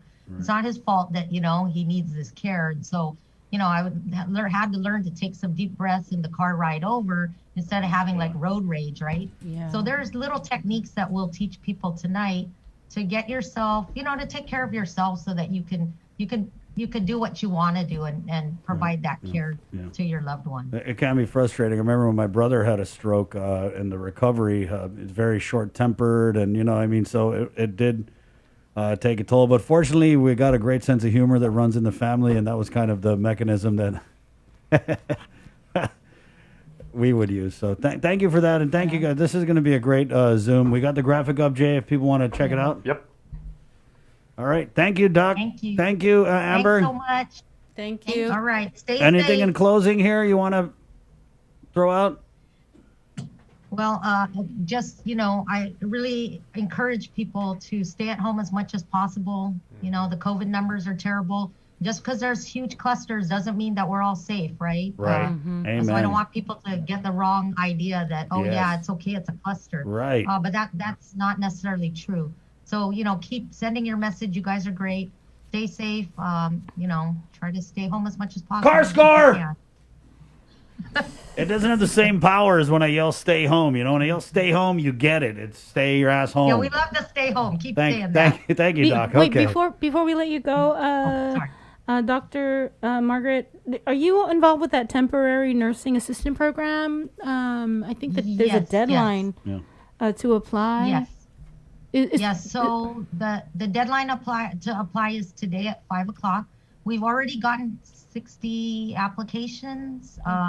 This was a program we didn't really want to advertise too much until we went by word of mouth, because in the first evening when we sent the flyer out, we had already gotten like over 50 emails just overnight. And so we're looking to try to do a short track, a very quick nursing assistant training program. I got to really thank the governor. We reached out to her. We're using our funding from this grant, actually, this Geriatric Workforce Enhancement Program grant has funding for nursing assistant. But knowing the really horrible need at GMH, right, the crazy shortage, and GRMC and Health Services of the Pacific, the nursing leaders came together and we kind of threw together. I mean, it doesn't sound like we threw it together, but it's well thought out. But we came up with a plan. I just mean that it's been 3 weeks. We got the plan approved by the Board of Nursing to try it. We got the governor to give us her blessing and provide some financial support. Our program officer in the federal government also approved it. So we are going to start hopefully next week to do a short 32-hour online nursing assistant training. And then they'll have 2 days of hands-on skills at GMH and GRMC, similar to the medic training. Remember how GRMC trained the medics really quickly, the National Guard medics? They did a beautiful job. That was a great model. So we're going to try it again because our hospitals need our help. And I just want to thank the people of Guam, because we've had almost 200 people interested, looking for work. And we were very upfront. This is to work with COVID patients. Right. So these people that are applying, actually, some of them have said, you know, there's someone that's at GMH in environmental health, a displaced worker, you know, when DOL was hiring people to do sanitizing. Right.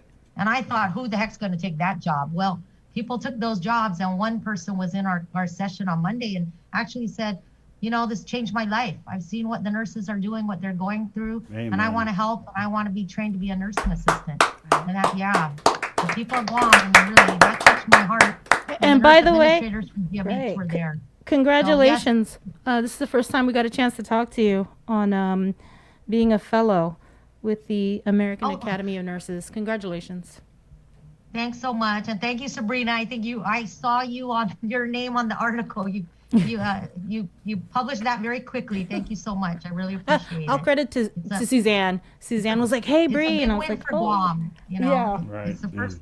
It's a real acknowledgement of Guam, and that our Guam nurses, you know, we are doing a great job. And so, you know, on behalf of the nurses of Guam, I was just so thrilled about that. So thank you. For she's a jolly good fellow. For she's a jolly good fellow. I love that. That's great. Thank you, Margaret. Thank you, Amber. Thank you, guys. Guys, Thank you so much. There's virtual potu and butter. It's softened, okay? It's at room temp, so you can just smash it down in there. Okay. So take some Thank up. you. Okay. Thank Thank you. you Have a great guys. day. Thank you, Amber. Take Thank you, care. Margaret. Okay. I got a little bit of two bits of information. No way. Yeah, I want to pass along, guys, relative to something that we talked about at the beginning of the show. You know, we were talking about that absolutely beautiful United States flag that was flying yesterday because of Veterans Day. I actually found out that that was actually put up right outside the VFW by our friends Dave and Nancy Barnwell. You may remember them because they were the ones who restored the bronze sculpture of the two lovers up at Punta dos Amantes. They actually saved that when it got blown over. So Nancy and Dave have been doing good things. And also, we have a birthday shout out we want to give today, coming from Guam all the way out to Bardstown, Kentucky. Debbie Davis, happy birthday to Mama Bear. All right. Happy birthday to you. Happy birthday to you. Happy birthday, dear Mama Bear. Happy birthday to you. Okay, that was May the smooth. dear Lord bless you. May the dear Lord bless you. May the dear Lord bless Debbie and her pancakes. Happy birthday to you. Yeah. Bum, bum, bum, bum. No, okay, now Debbie's been a top fan of ours for long enough. She probably say like, okay, Chris, Bree, Jace, DJ Joser, I appreciate it and everything like that. That was a wonderful song, but I need Pete Santos to sing that. Yeah. Oh, yeah. Ooh, I need, yeah. We need to get him. Happy birthday to you. Zappity doo. Hey. Fly me to the moon. It's your birthday in the bluegrass state. All right. 9:14, guys. Bree's going to do news. Then we have Maria Pangolina from the Guam Election Commission coming up right here on the link. It's the Breeze 93.9. GU Self-Storage, conveniently located near the Harmon McDonald's. We offer affordable rates, online payments, and auto bill pay for your convenience. Plus gate access daily from 6 a.m. to 9 p.m. Call us today at 648-7867 for more information. Life as we know it changed this year. Our health, families, jobs, and finances have been in jeopardy. We've witnessed loss in more ways than one. And at a time when nothing could be more comforting than coming together to fill this loss, share the love, and lean on each other for support, we've been asked to stay apart for our own safety. This year on Giving Tuesday, the need will be greater than ever, but we'll also face more obstacles than ever in spreading love, kindness, and generosity to those who need it most. So we're challenging you, yes, all of you Guam, to help create a wave of generosity like we have never seen before. We can all do it. Small acts, big acts, businesses, schools, churches, clubs, men, women, children. Let's do this. Giving Tuesday is this December 1st. What will you do?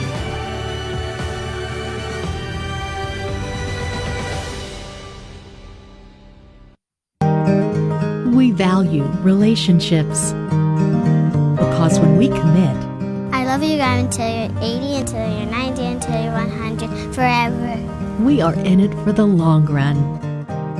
So you can enjoy the moments that matter. Because when we commit to relationships, we never stop caring. Calvo's Select Care, health care that is always there for you. Federal employees and annuitants enroll today. The holidays are almost here, and we could all use an extra dose of cheer and joy this year. So, we're breaking the rules and giving you a holiday head start on Breeze 93.9 FM. Throughout the months of October and November, listen to the special holiday head start blocks of all the season's favorites from 2 p.m. to 3 p.m. and again from 8 p.m. to 9 p.m. Let's try to make spirits bright and make this the most wonderful time of the year. Happy holidays from Breeze.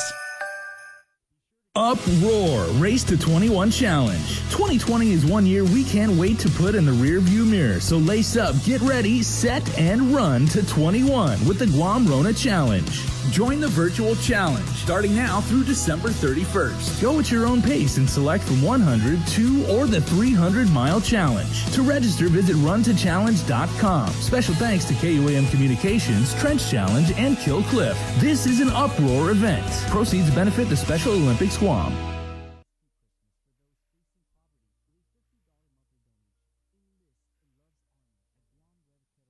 The Christmas Pops virtual holiday shopping fair is coming on Sunday, November 29th. It's the third annual Christmas Pops event with local artisans, crafters, and businesses in a reimagined and safe way for you to shop. As many small businesses struggle to survive, the call to buy local is greater than ever. To learn more and participate in this one-of-a-kind multimedia marketplace event on the stations and digital platforms of KUAM Communications, bringing together the island's biggest array of local vendors, email bettyann@kuam.com or visit kuam.com. Presented to you by Stroll Courier. Get all your packages, documents, and gifts delivered island-wide. Visit strollguam.com/courier and book a delivery today. Thrive, a coalition for a drug-free Dedido, is an active partnership of community members and leaders committed to a vibrant, resilient, and empowered Dedido. It takes a village to raise healthy and drug-free youth. Thrive with us. Find us online or email thrive@westcare.com.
Today, everybody, and welcome back to The Link. We're going to go straight into our Zoom room where we're going to get caught up with the Guam Election Commission, and we have GEC Executive Director Maria Pangilinan on the line. Good morning, Maria.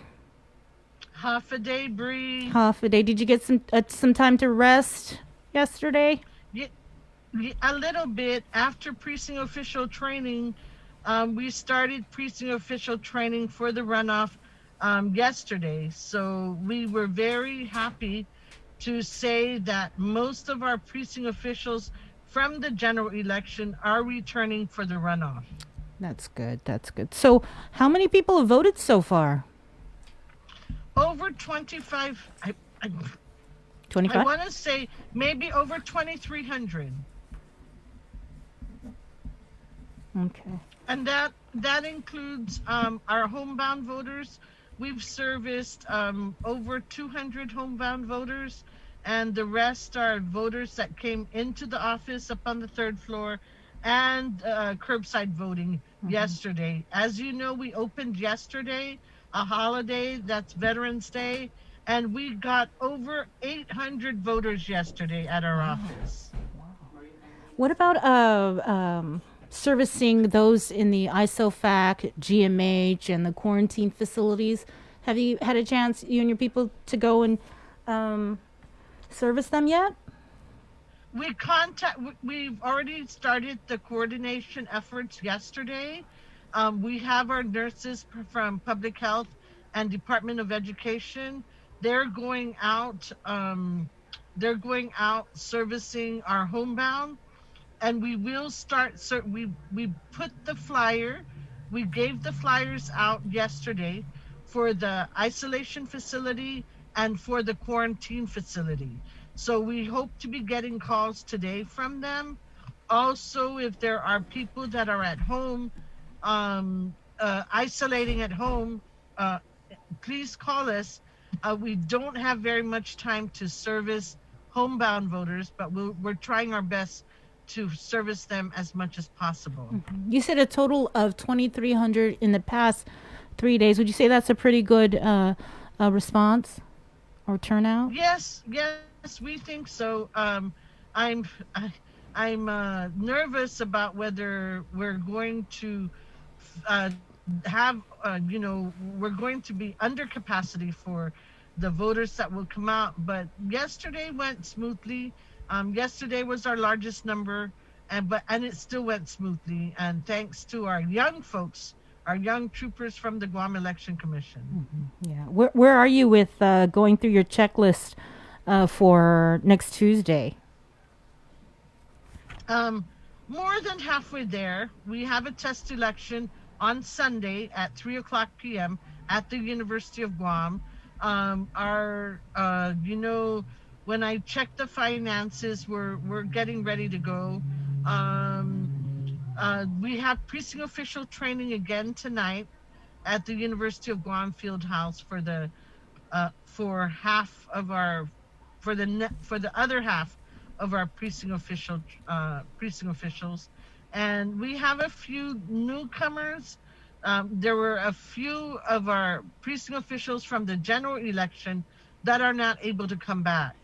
I think we're almost there. Our ads are appearing. Our ads that are mandated are appearing in the newspapers. So our staff are holding on. Thank you. Mm-hmm. You said some that aren't able to come back. Is there any particular reason why they're not able to? I didn't keep a good handle on that. And that's very few, actually. Okay. And that's probably why I didn't ask about them. But it was very few, and it sounded like they had really good reasons not to come back. Mm-hmm.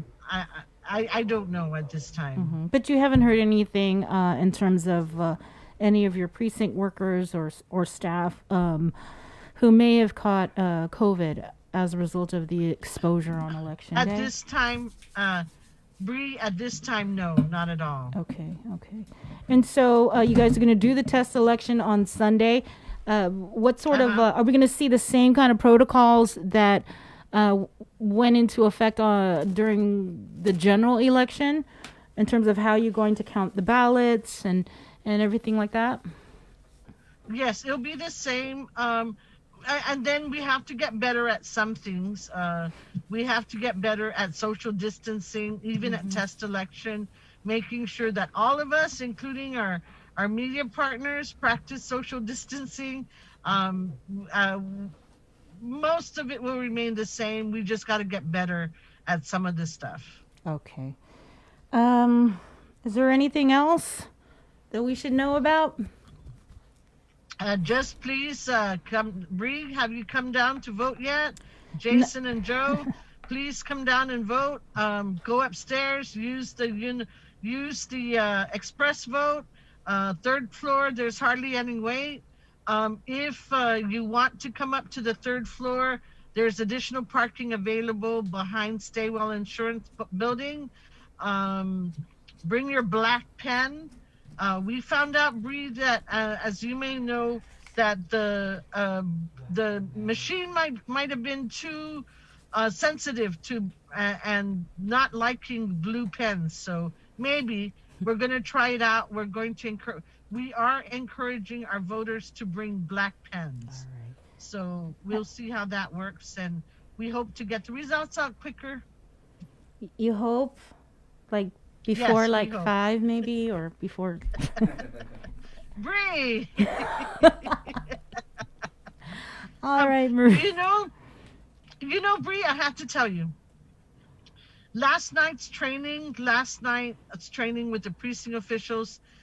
Maybe it gives me a lot of hope to think that maybe it's going to come out earlier. Oh. Well, I hope so. And if not, we'll be here, so it's all good. Yes, Masi. All right. And real quickly, tomorrow you guys meet again, right? The GEC? You guys got some business to take care of? Sunday, only on Sunday, Bree. So no, I thought you guys were doing a recount. Not this week. We will do it. And you see, the recount won't happen until, let me let you guys know. On November 18th, the day after the runoff election, November 18th at 5:00 p.m. is the deadline for Guam Election Commission to receive the off-island ballots So we cannot do.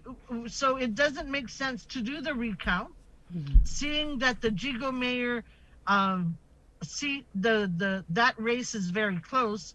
We should take care of our absentee ballots first. So the recount will happen after absentee ballots are counted. Okay, and that's next Friday. So in terms of like certification, all of that will happen after the recount. Yes, and so please know that it's tentatively scheduled. We'll find out more when the commission meets on Sunday. All right. Thanks a lot, Maria. Hagamas, Bree, Sidus Masi. Thanks a lot.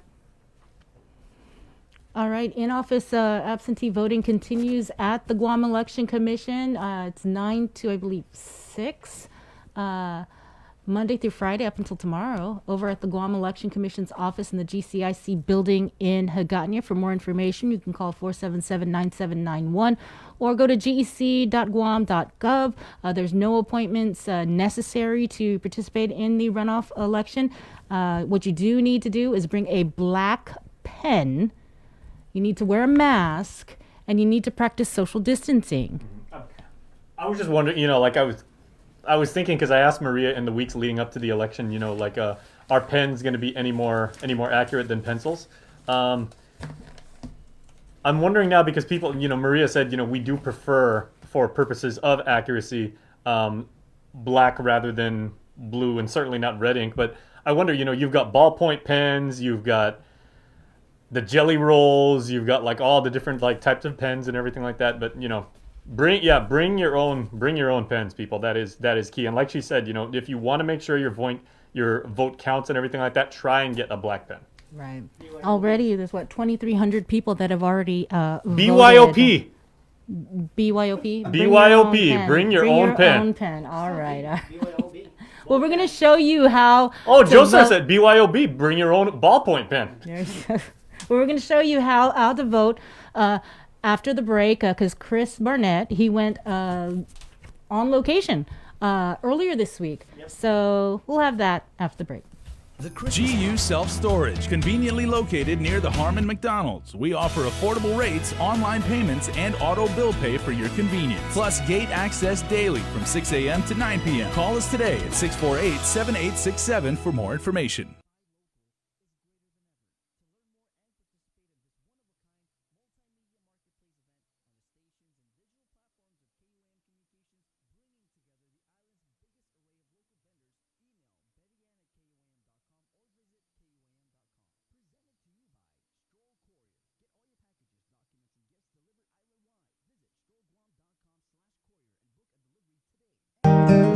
We value relationships because when we commit, I love you guys until you're 80, until you're 90, until you're 100, forever. we are in it for the long run. So you can enjoy the moments that matter. Because when we commit to relationships, we never stop caring. Calvo's Select Care, health care that is always there for you. Federal employees and annuitants enroll today. The holidays are almost here, and we could all use an extra dose of cheer and joy this year. So, we're breaking the rules and giving you a holiday head start on Breeze 93.9 FM. Throughout the months of October and November, listen to the special holiday head start blocks of all the season's favorites from 2 p.m. to 3 p.m. and again from 8 p.m. to 9 p.m. Let's try to make spirits bright and make this the most wonderful time of the year. Happy holidays from Breeze.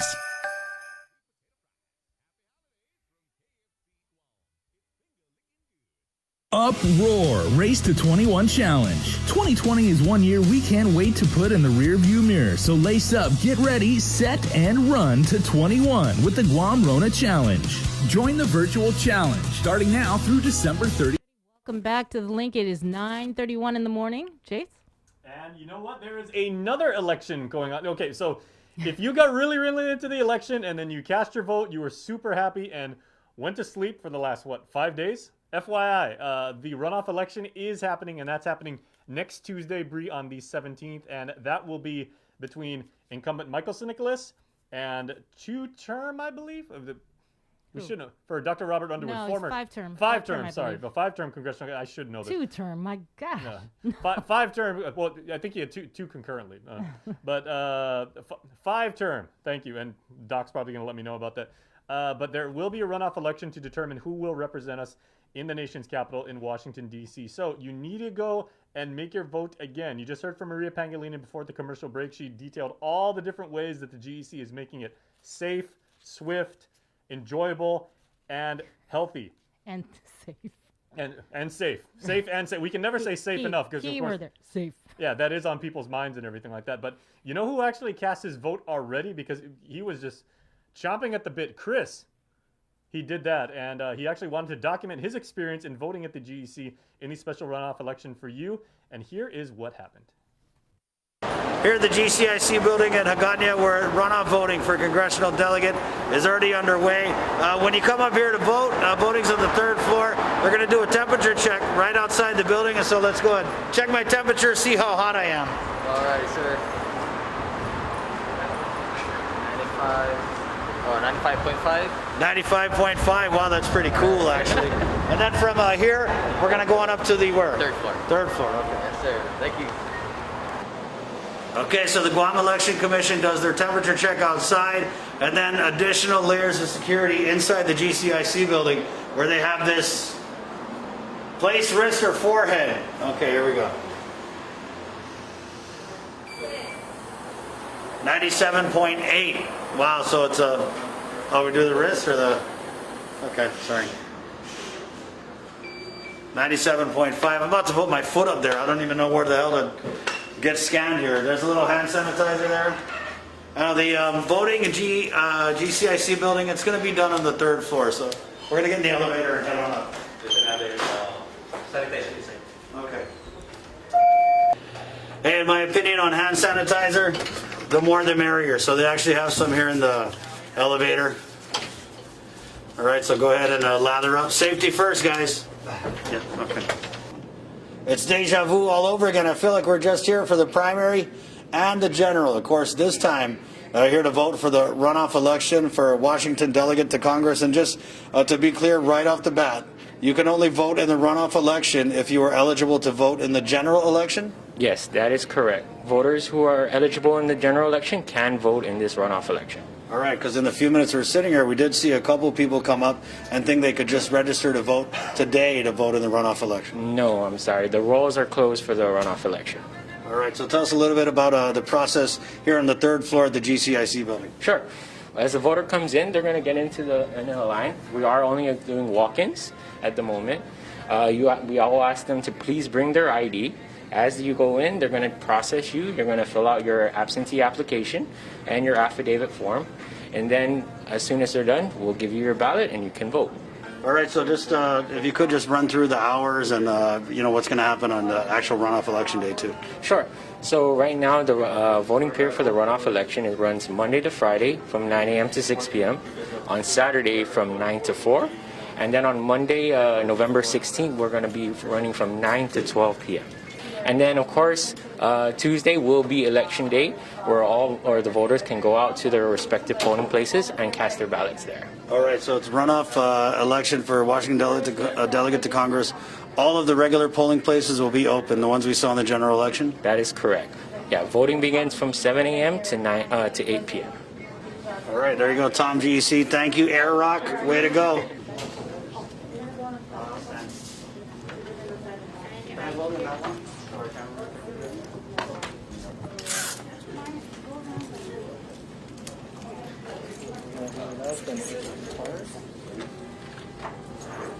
How's this work? Right now it's scanning to check the card, and we're going to search for your precinct, which right here is 10.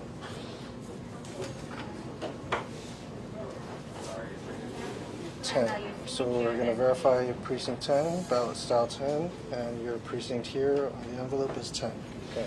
This is the ballot you're going to be operating off of. So it's fairly straightforward. Just touch the candidate that you want. If you want to deselect them, press the candidate again, and then press next. It'll take you to the verification stage, and then you just press print card. Your ballot will print out. You place it into the brown envelope here and take it to station 3. Okay. Just let me know if you have any questions. I'll be right here. How often do you guys sanitize this? After every use. So can I get it sanitized since you just touched it? Sure. Okay, safety first, guys. So I'm using the Express Vote. These are new machines. Like the guy explained, it's all touch screen. Of course, you know, just trying to be safe here with all the touching in this pandemic. Nice. Thank you so much, sir. Not a problem. This is pretty much just push button voting. Yes.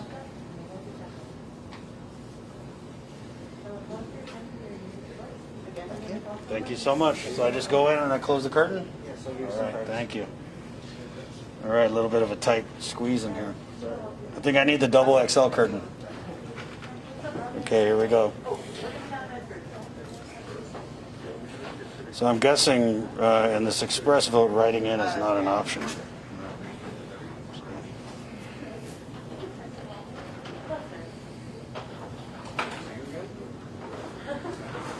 And then I will print my card.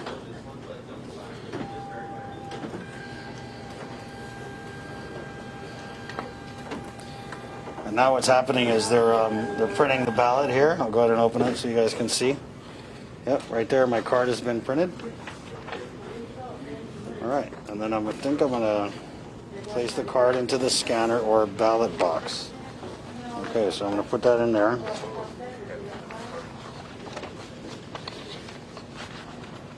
And then I'm gonna go over here. But it's good to see this level of activity on the first day of this runoff election. Do your part, guys. Get out and vote. And as you can see, they're going to sanitize the station. They do that in between all the voters. Hi.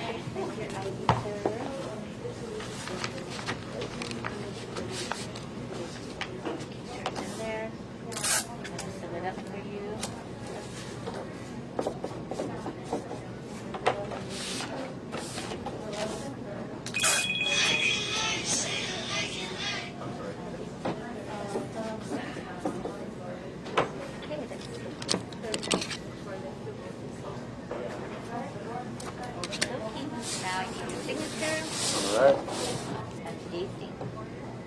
I forgot a pen. You have figures.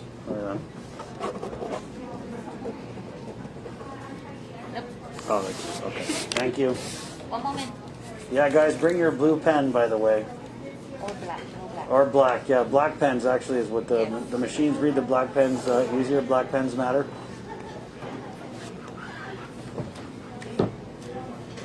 There you go. Thank you. And you get an I voted sticker. Thank you so much, man. Have a great day. Viva democracy! All right, so I put that in there. And then I get my I voted sticker. That was easy. In and out in just a few minutes. So get down here to the GCIC building, 3rd floor, Guam Election Commission, and make sure you vote in this runoff election for Washington delegate to Congress. Life as we know it changed this year. Our health, families, jobs, and finances have been in jeopardy. We've witnessed loss in more ways than one.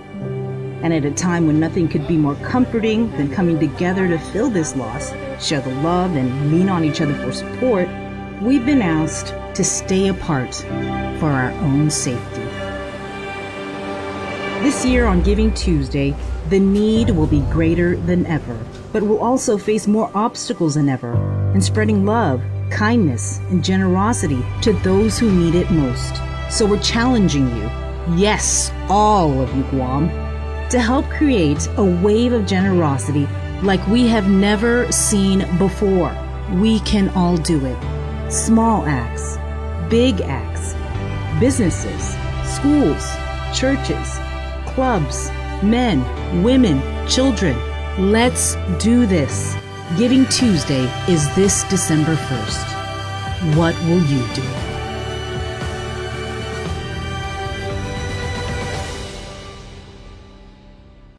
GU GU Self Storage, conveniently located near the Harmon McDonald's. We offer affordable rates, online payments, and auto bill pay for your convenience. Plus gate access daily from 6 a.m. to 9 p.m. Call us today at 648-7867 for more information. We value relationships because when we commit, I love you guys until you're 80, until you're 90, until you're 100, forever. we are in it for the long run. So you can enjoy the moments that matter. Because when we commit to relationships, we never stop caring. Calvo's Select Care, health care that is always there for you. Federal employees and annuitants enroll today. The holidays are almost here, and we could all use an extra dose of cheer and joy this year. So, we're breaking the rules and giving you a holiday head start on Breeze 93.9 FM. Throughout the months of October and November, listen to the special holiday head start blocks of all the season's favorites from 2 p.m. to 3 p.m. and again from 8 p.m. to 9 p.m. Let's try to make spirits bright and make this the most wonderful time of the year. Happy holidays from Breeze.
Welcome back to The Link. Let's get right into your news. We start with the latest numbers out of the Joint Information Center. According to the report from last night, out of 690 samples, 101 people tested positive for COVID-19. Guam's current COVID case count is now 5,755 people infected with the virus since March. There have been 91 deaths, 1,997 active cases, and more than 3,600 people have recovered. There are a total of 80 people hospitalized. Of that number, 69 admitted at GMH, with 15 receiving ICU level of care and 10 on a ventilator. There are 4 COVID patients at Guam Regional Medical City, with 2 of them in ICU, 7 at Naval Hospital, with 3 in ICU and 1 on a ventilator there. Guam's current COVID area risk score, CAR score, is 33.4. Several Catholic churches are scheduled to reopen today after being closed earlier this week as a result of a clergy member testing positive at St. Anthony's Catholic Church. The same clergy member had contact with other clergy members who recently attended the ordination of a new priest.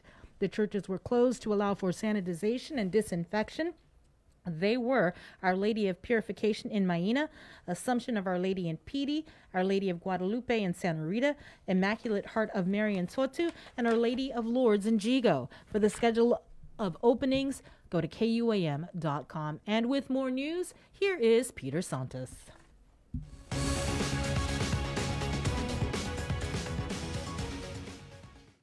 Hafide and good morning, everyone. I'm Peter Santos with your headlines here on The Link.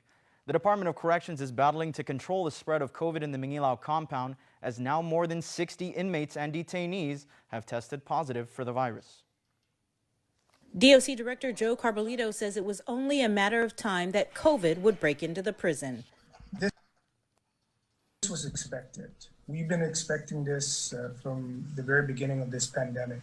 After almost 7 months of being COVID-free, over the weekend, almost half of DOC's total workforce was either placed in isolation or quarantine after 39 officers and 8 inmates and detainees tested positive. Unfortunately, we were safe for 6-7 months into the pandemic, and now we're currently experiencing the what we, the worst case scenario that we were thinking may be occurring. As of this morning, Carbolito confirms the numbers have gone up. After a third round of testing at the Mangilao compound, DOC reports an additional 60 inmates and 1 officer have tested positive, with 153 more samples waiting for results. Over the weekend, DOC stood up an isolation facility, but with a capacity of only 40 beds. We're looking at even adding to our isolation facility just in case we need more space. According to Carbolito, they are identifying more areas within the main facility that can be used for isolation and quarantine if needed, but says most of the new positives are from the same post. He says they're keeping most of them in the same bubble since most, if not all, are asymptomatic. Carbolito adds they are separating positives into one wing of that same poster facility. Public Health and CDC are currently evaluating DOC's arrangements to ensure they're doing everything according to CDC guidelines. The director also confirms they are receiving assistance from Homeland Security and Public Works to provide medical tents and containers for any overflow. Everyone is concerned, and I understand the concerns, but I rest assured we're doing everything that we can to protect our population, and we're going to continue to fight this battle with this COVID and try to protect our population as the best that we can, the best way we know we can. Testing continues on Thursday at the Hagåtña Detention Facility. Reporting for Guam's News Network, I'm Sabrina Salas, Matanani. Public Health this week is reviewing the public testimony that was received during public hearings on their draft enforcement rules and regulations. As we reported, the agency plans to implement fines for those caught violating their guidelines and the governor's public health emergency executive orders. It needs minimum requirements, but it needs help. It needs actually to address other issues. We'll be using this week to refine it, and then it'll go through like a legal review. And then after that, we'll provide it to the governor for her concurrence. I'm not sure if her legal team will look at it as well for their legal concurrence. And then after that, it'll be adopted, and then we'll provide copies to all 3 branches of government. We want to get this laboratory. Public Health spokesperson Janelle Carrera adds that a public education campaign will be launched to ensure the community is informed of the final rules and regulations. As we reported, the draft rules would impose fines for violating the social distancing directives, $100 to $1,000 for individuals and $1,000 to $10,000 for businesses. The final version might include a warning first. The Guam Environmental Protection Agency was recently awarded a little over $3 million in grants by the U.S. EPA.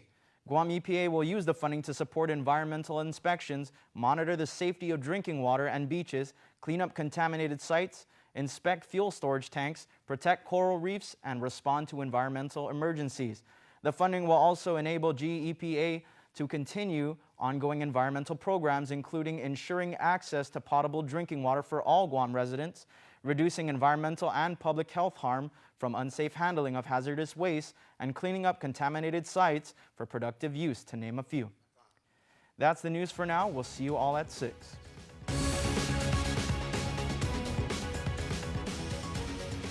And we do have a quick update on the situation at the Department of Corrections. We had the director on, Joe Carbolito, earlier in our show, where he reported to us that there have been an additional 23 inmates that tested positive at DOC, bringing the total number to 91 positive cases. In Decision 2020 news, Will Castro has pledged his support to Congressman Robert Underwood. According to posts on Underwood and Castro's Facebook pages, the former congressman met recently at Castro's outside kitchen. Castro in his post wrote that they had a very meaningful conversation, quote, based on my personal relationship with him for over 2 decades, respect for his experience, and the high regard we had for each other during the campaign. I gave him my vote this runoff election. I am certain he will represent us well in the next congressional term in Washington, D.C. Former Congressman Underwood posted on his Facebook page that Castro is clearly passionate about stronger regional partnerships and the need to explore unique ways to be of greater service to Guam veterans. Quote, I'm committed to seeing these initiatives implemented if elected. In a statement issued by Congressman Michael San Nicolas, he wrote, quote, we thank Senator Castro for his service and trust he has his reasons for his decision. We encourage all of the people of Guam to vote and to vote safely. Meanwhile, last night, the Democratic Party of Guam issued a media release announcing that it unanimously adopted a motion encouraging the public to vote for the congressional candidate who can best represent Guam in Congress, and that party members are free to openly endorse the candidate of their choice. Party Chair Sarah Thomas Netadog stating Democrats recognize that both congressional candidates running under the Democratic Party's banner will represent another election victory for not only Guam Democrats, but Democrats throughout our nation, as we've seen with the recent U.S. elections. Indeed, there are stark differences between these two congressional candidates, so we are encouraging the Guam voters to vote for a congressional candidate who can best represent Guam in Congress. St. Nicholas and Underwood go officially head-to-head on November 17th in the runoff election. But you can go vote now at the GEC in Hagåtña. President-elect Joe Biden is spending the day at his workspace in Wilmington, Delaware, meeting with advisors working on the presidential transition. But the Biden camp is having to work on the transition alone because President Trump is not yet accepting the results of last week's election. Skylar Henry reports. President Trump commemorated Veterans Day, laying a wreath at the tomb of the unknown soldier. While President-elect Joe Biden took time out from working on the transition to attend a ceremony in Philadelphia. In their memory and all those others who did not come home. President Trump is still not recognizing Mr. Biden as the president-elect. The Trump campaign has filed a new lawsuit in Michigan with 234 pages of affidavits claiming voting irregularities. And Georgia's Secretary of State announced a full-hand recount of every vote to ensure the validity of the results. This will help build confidence. It will be an audit, a recount, and a recanvass all at once. President Trump's refusal to accept the outcome of the election means President-elect Joe Biden is not receiving daily intelligence briefings incoming presidents typically receive. Access to classified information is useful. But I'm not in a position to make any decisions on those issues anyway. There's one, as I said, one president at a time. Mr. Biden received calls from world leaders Tuesday, including British Prime Minister Boris Johnson, German Chancellor Angela Merkel, and French President Emmanuel Macron. Ready to congratulate you. However, CBS News has confirmed the State Department is not assisting with those calls. And Secretary of State Mike Pompeo suggested Tuesday there may not be a Biden administration. There will be a smooth transition to a second Trump administration. President-elect Biden said Republicans will eventually accept his presidency. Skylar Henry, CBS News, the White House. Tomorrow, the Guam Department of Education is expanding its school meal distribution program to include both breakfast and lunch. The program first launched in September and is available to all children 18 years of age and below and will include students attending public, private, and charter schools. The school meals program will provide one bundle of 5 days' worth of non-perishable breakfast and lunch items per child and will be distributed at no cost, usually utilizing a drive-through operation on a first-come, first-served basis. Vehicles are limited to a max of 5 food bundles as well as walkers. Meals are limited in availability and should be picked up at a school within a child's attendance area. And finally, it's a first for Guam. Guam Preservation Trust Chief Program Officer Joe Kinata has been elected to serve as an ex officio member of the Board of Trustees of the National Trust for Historic Preservation, representing the National Trust Advisors. The national organization is a privately funded nonprofit organization that works to save America's historic places and is headquartered in Washington, D.C., with several field offices across the country. He will be joined by other nationally known leaders in business, urban planning, and preservation who collectively govern the NTHP, its more than 200 employees, and 28 National Trust historic sites across the United States.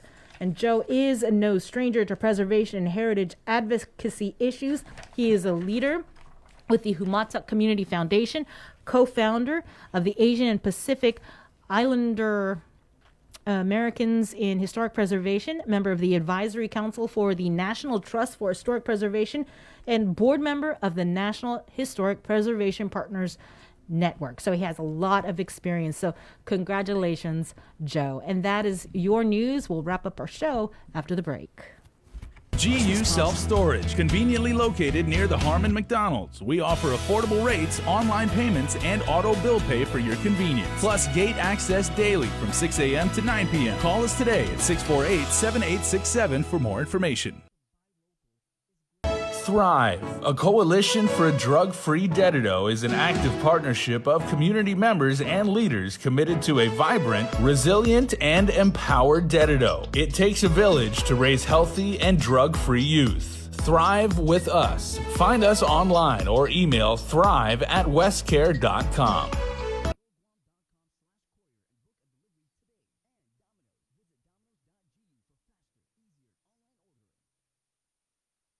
The Christmas Pops virtual holiday shopping fair is coming on Sunday, November 29th. It's the third annual Christmas Pops event with local artisans, crafters, and businesses in a reimagined and safe way for you to shop. As many small businesses struggle to survive, the call to buy local is greater than ever. To learn more and participate in this one-of-a-kind multimedia marketplace event on the stations and digital platforms of KUAM Communications, bringing together the island's biggest array of local vendors, email bettyann@kuam.com or visit kuam.com. Presented to you by Stroll Courier. Get all your packages, documents, and gifts delivered island-wide. Visit strollguam.com/courier and book a delivery today.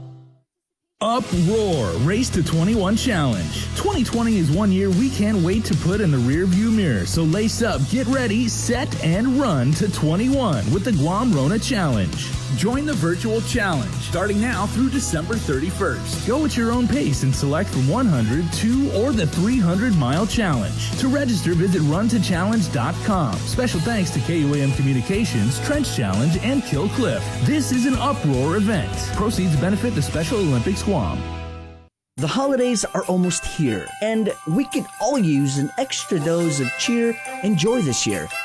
So, we're breaking the rules and giving you a holiday head start on Breeze 93.9 FM. Throughout the months of October and November, listen to the special holiday head start blocks of all the season's favorites from 2 p.m. to 3 p.m. and again from 8 p.m. to 9 p.m. Let's try to make spirits bright and make this the most wonderful time of the year. Happy holidays from Breeze.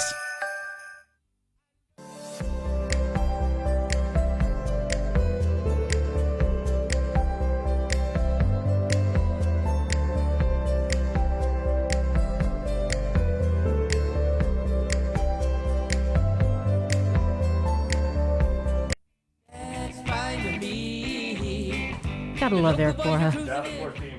Eric Borja. You know what? Man, we got two DJs in the house now. Bree and I are here. Chris is okay. You know, he had some business to attend to. But DJ Joser and Vic from 93.9 The Breeze. Vic's doing so many things right now. I'm trying to organize He's his from LinkedIn One profile. Micronesia podcast. Yeah. The most awesomest podcast ever. His LinkedIn profile is 10 miles long. Well, that's not really. Come on. No, but you know what's one thing? The more we played local artists on this show, you know, because we're doing it for 4 hours a day. I really, really like Eric's guitar tone as a guitar player. Mm-hmm. I didn't really pick up on it, but when he's got jams like that, and it's funny because we just lost Eddie Van Halen a few weeks ago, and I don't want to say that Eric's got Eddie's legendary, they call it like the Brown sound. It's a very, very distinct guitar tone and everything.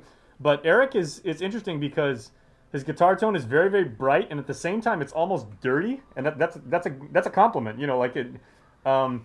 He's playing that almost like a, it's almost not like a ska rhythm, but I mean it's got reggae. And it matches with his voice too. And it matches. He's got that raspiness and everything, which is really cool. But yeah, his guitar tone is really on point. I mean, I'm loving that. I think he has a really great voice too. Yeah. So Vic, we have you in studio. What are you working on for One Micronesia? So I got the chance to sit down. I got Humanities Guahan again back on. Remember, I did a feature with them when we were doing the Unity series of podcasts. But I got him back on because they have this conversation podcast Zoom series that's happening. It started last week and it's going to go all the way into December. It's pretty cool. They have all these awesome topics that they bring up at the. I remember last week I was just talking to Nadine yesterday on the podcast, and they did this whole podcast, and it really talks about where we are today and where are we going today, especially with COVID-19. And I love the fact that they opened up the conversations. They're getting people involved in many aspects of various points of views. So that way they can figure out what's happening and where do we want to go after this. Yeah. Well, what's been the FAS community's like response to your show and everything? Because I know as far as like viewers, you've got a massive following, bro. I mean, whenever we live stream and everything, I just go in and I check, and it's like there's so many people who are watching. There's so many people who are reacting, sharing it, posting their thoughts and everything like that. Like what's it been for you as the host? I'm sure there's a lot of people that want to get on now. I've gotten a couple calls, but honestly, thank you to everybody who watches. Everybody from Micronesia. And this is not only for the FAS, but this is for everybody from the whole Micronesia, from Palau all the way to the Marshall Islands. We're all one Micronesia. So I love the fact that every time it comes on, I see everybody come on with their comments and stuff like that. So it really helps. With other podcasts that I'm working on. And you've been doing such a great job. Thank you. Thank you for everything with this podcast. And again, that's One Micronesia Podcast. We'll have a preview tomorrow on The Link, and also it goes live at 6:30 on KUAM TV8. Can you believe that this guy at one point was actually nervous about the podcast? Yeah. He came back and he's like, Jace, I don't know what to do. I mean, there's the Zoom side, and then there's like the asking questions. I was like, I've seen you actually talk to people. You're a really good interviewer. And his first show was with Nadine. Yeah, and she's back on again. I love the fact that I've grown to know all these people. Who I've talked to, and Nadine, one of them, being the first one on the podcast. The conversation we had on our first episode and the conversation we're having now, it's so different. And Bree talked about it, how she's opened up and she has a lot to say now, and I think that's beautiful. It is. Well, thank you, Vic. Real quickly, we have something from the National Guard before we let you go. The Guam National Guard gas station, it's temporarily inoperable. This is from Mark Scott. He's the PIO. Yesterday afternoon, lightning struck a grounding rod at our Barrigada Readiness Complex, AFES gas station. AFES and the facilities maintenance are working on repairing the damaged circuits. Gas will be unavailable until further notice. Again, that is the gas station at the Barrigada Readiness Complex. It is temporarily inoperable. So sorry, you probably have to go get gas, off base, or go up to Anderson or Big Navy. And that is going to do it for us here on The Link. Thank you, everybody, for watching, streaming, and listening. I'm Sabrina Salas-Mazzanani. I'm Jason Salas. Happy birthday, Mama Bear! Happy birthday. Thanks, Vic, and thanks, Joe, sir. We'll see you tomorrow, 6 a.m., bright and early. Bye!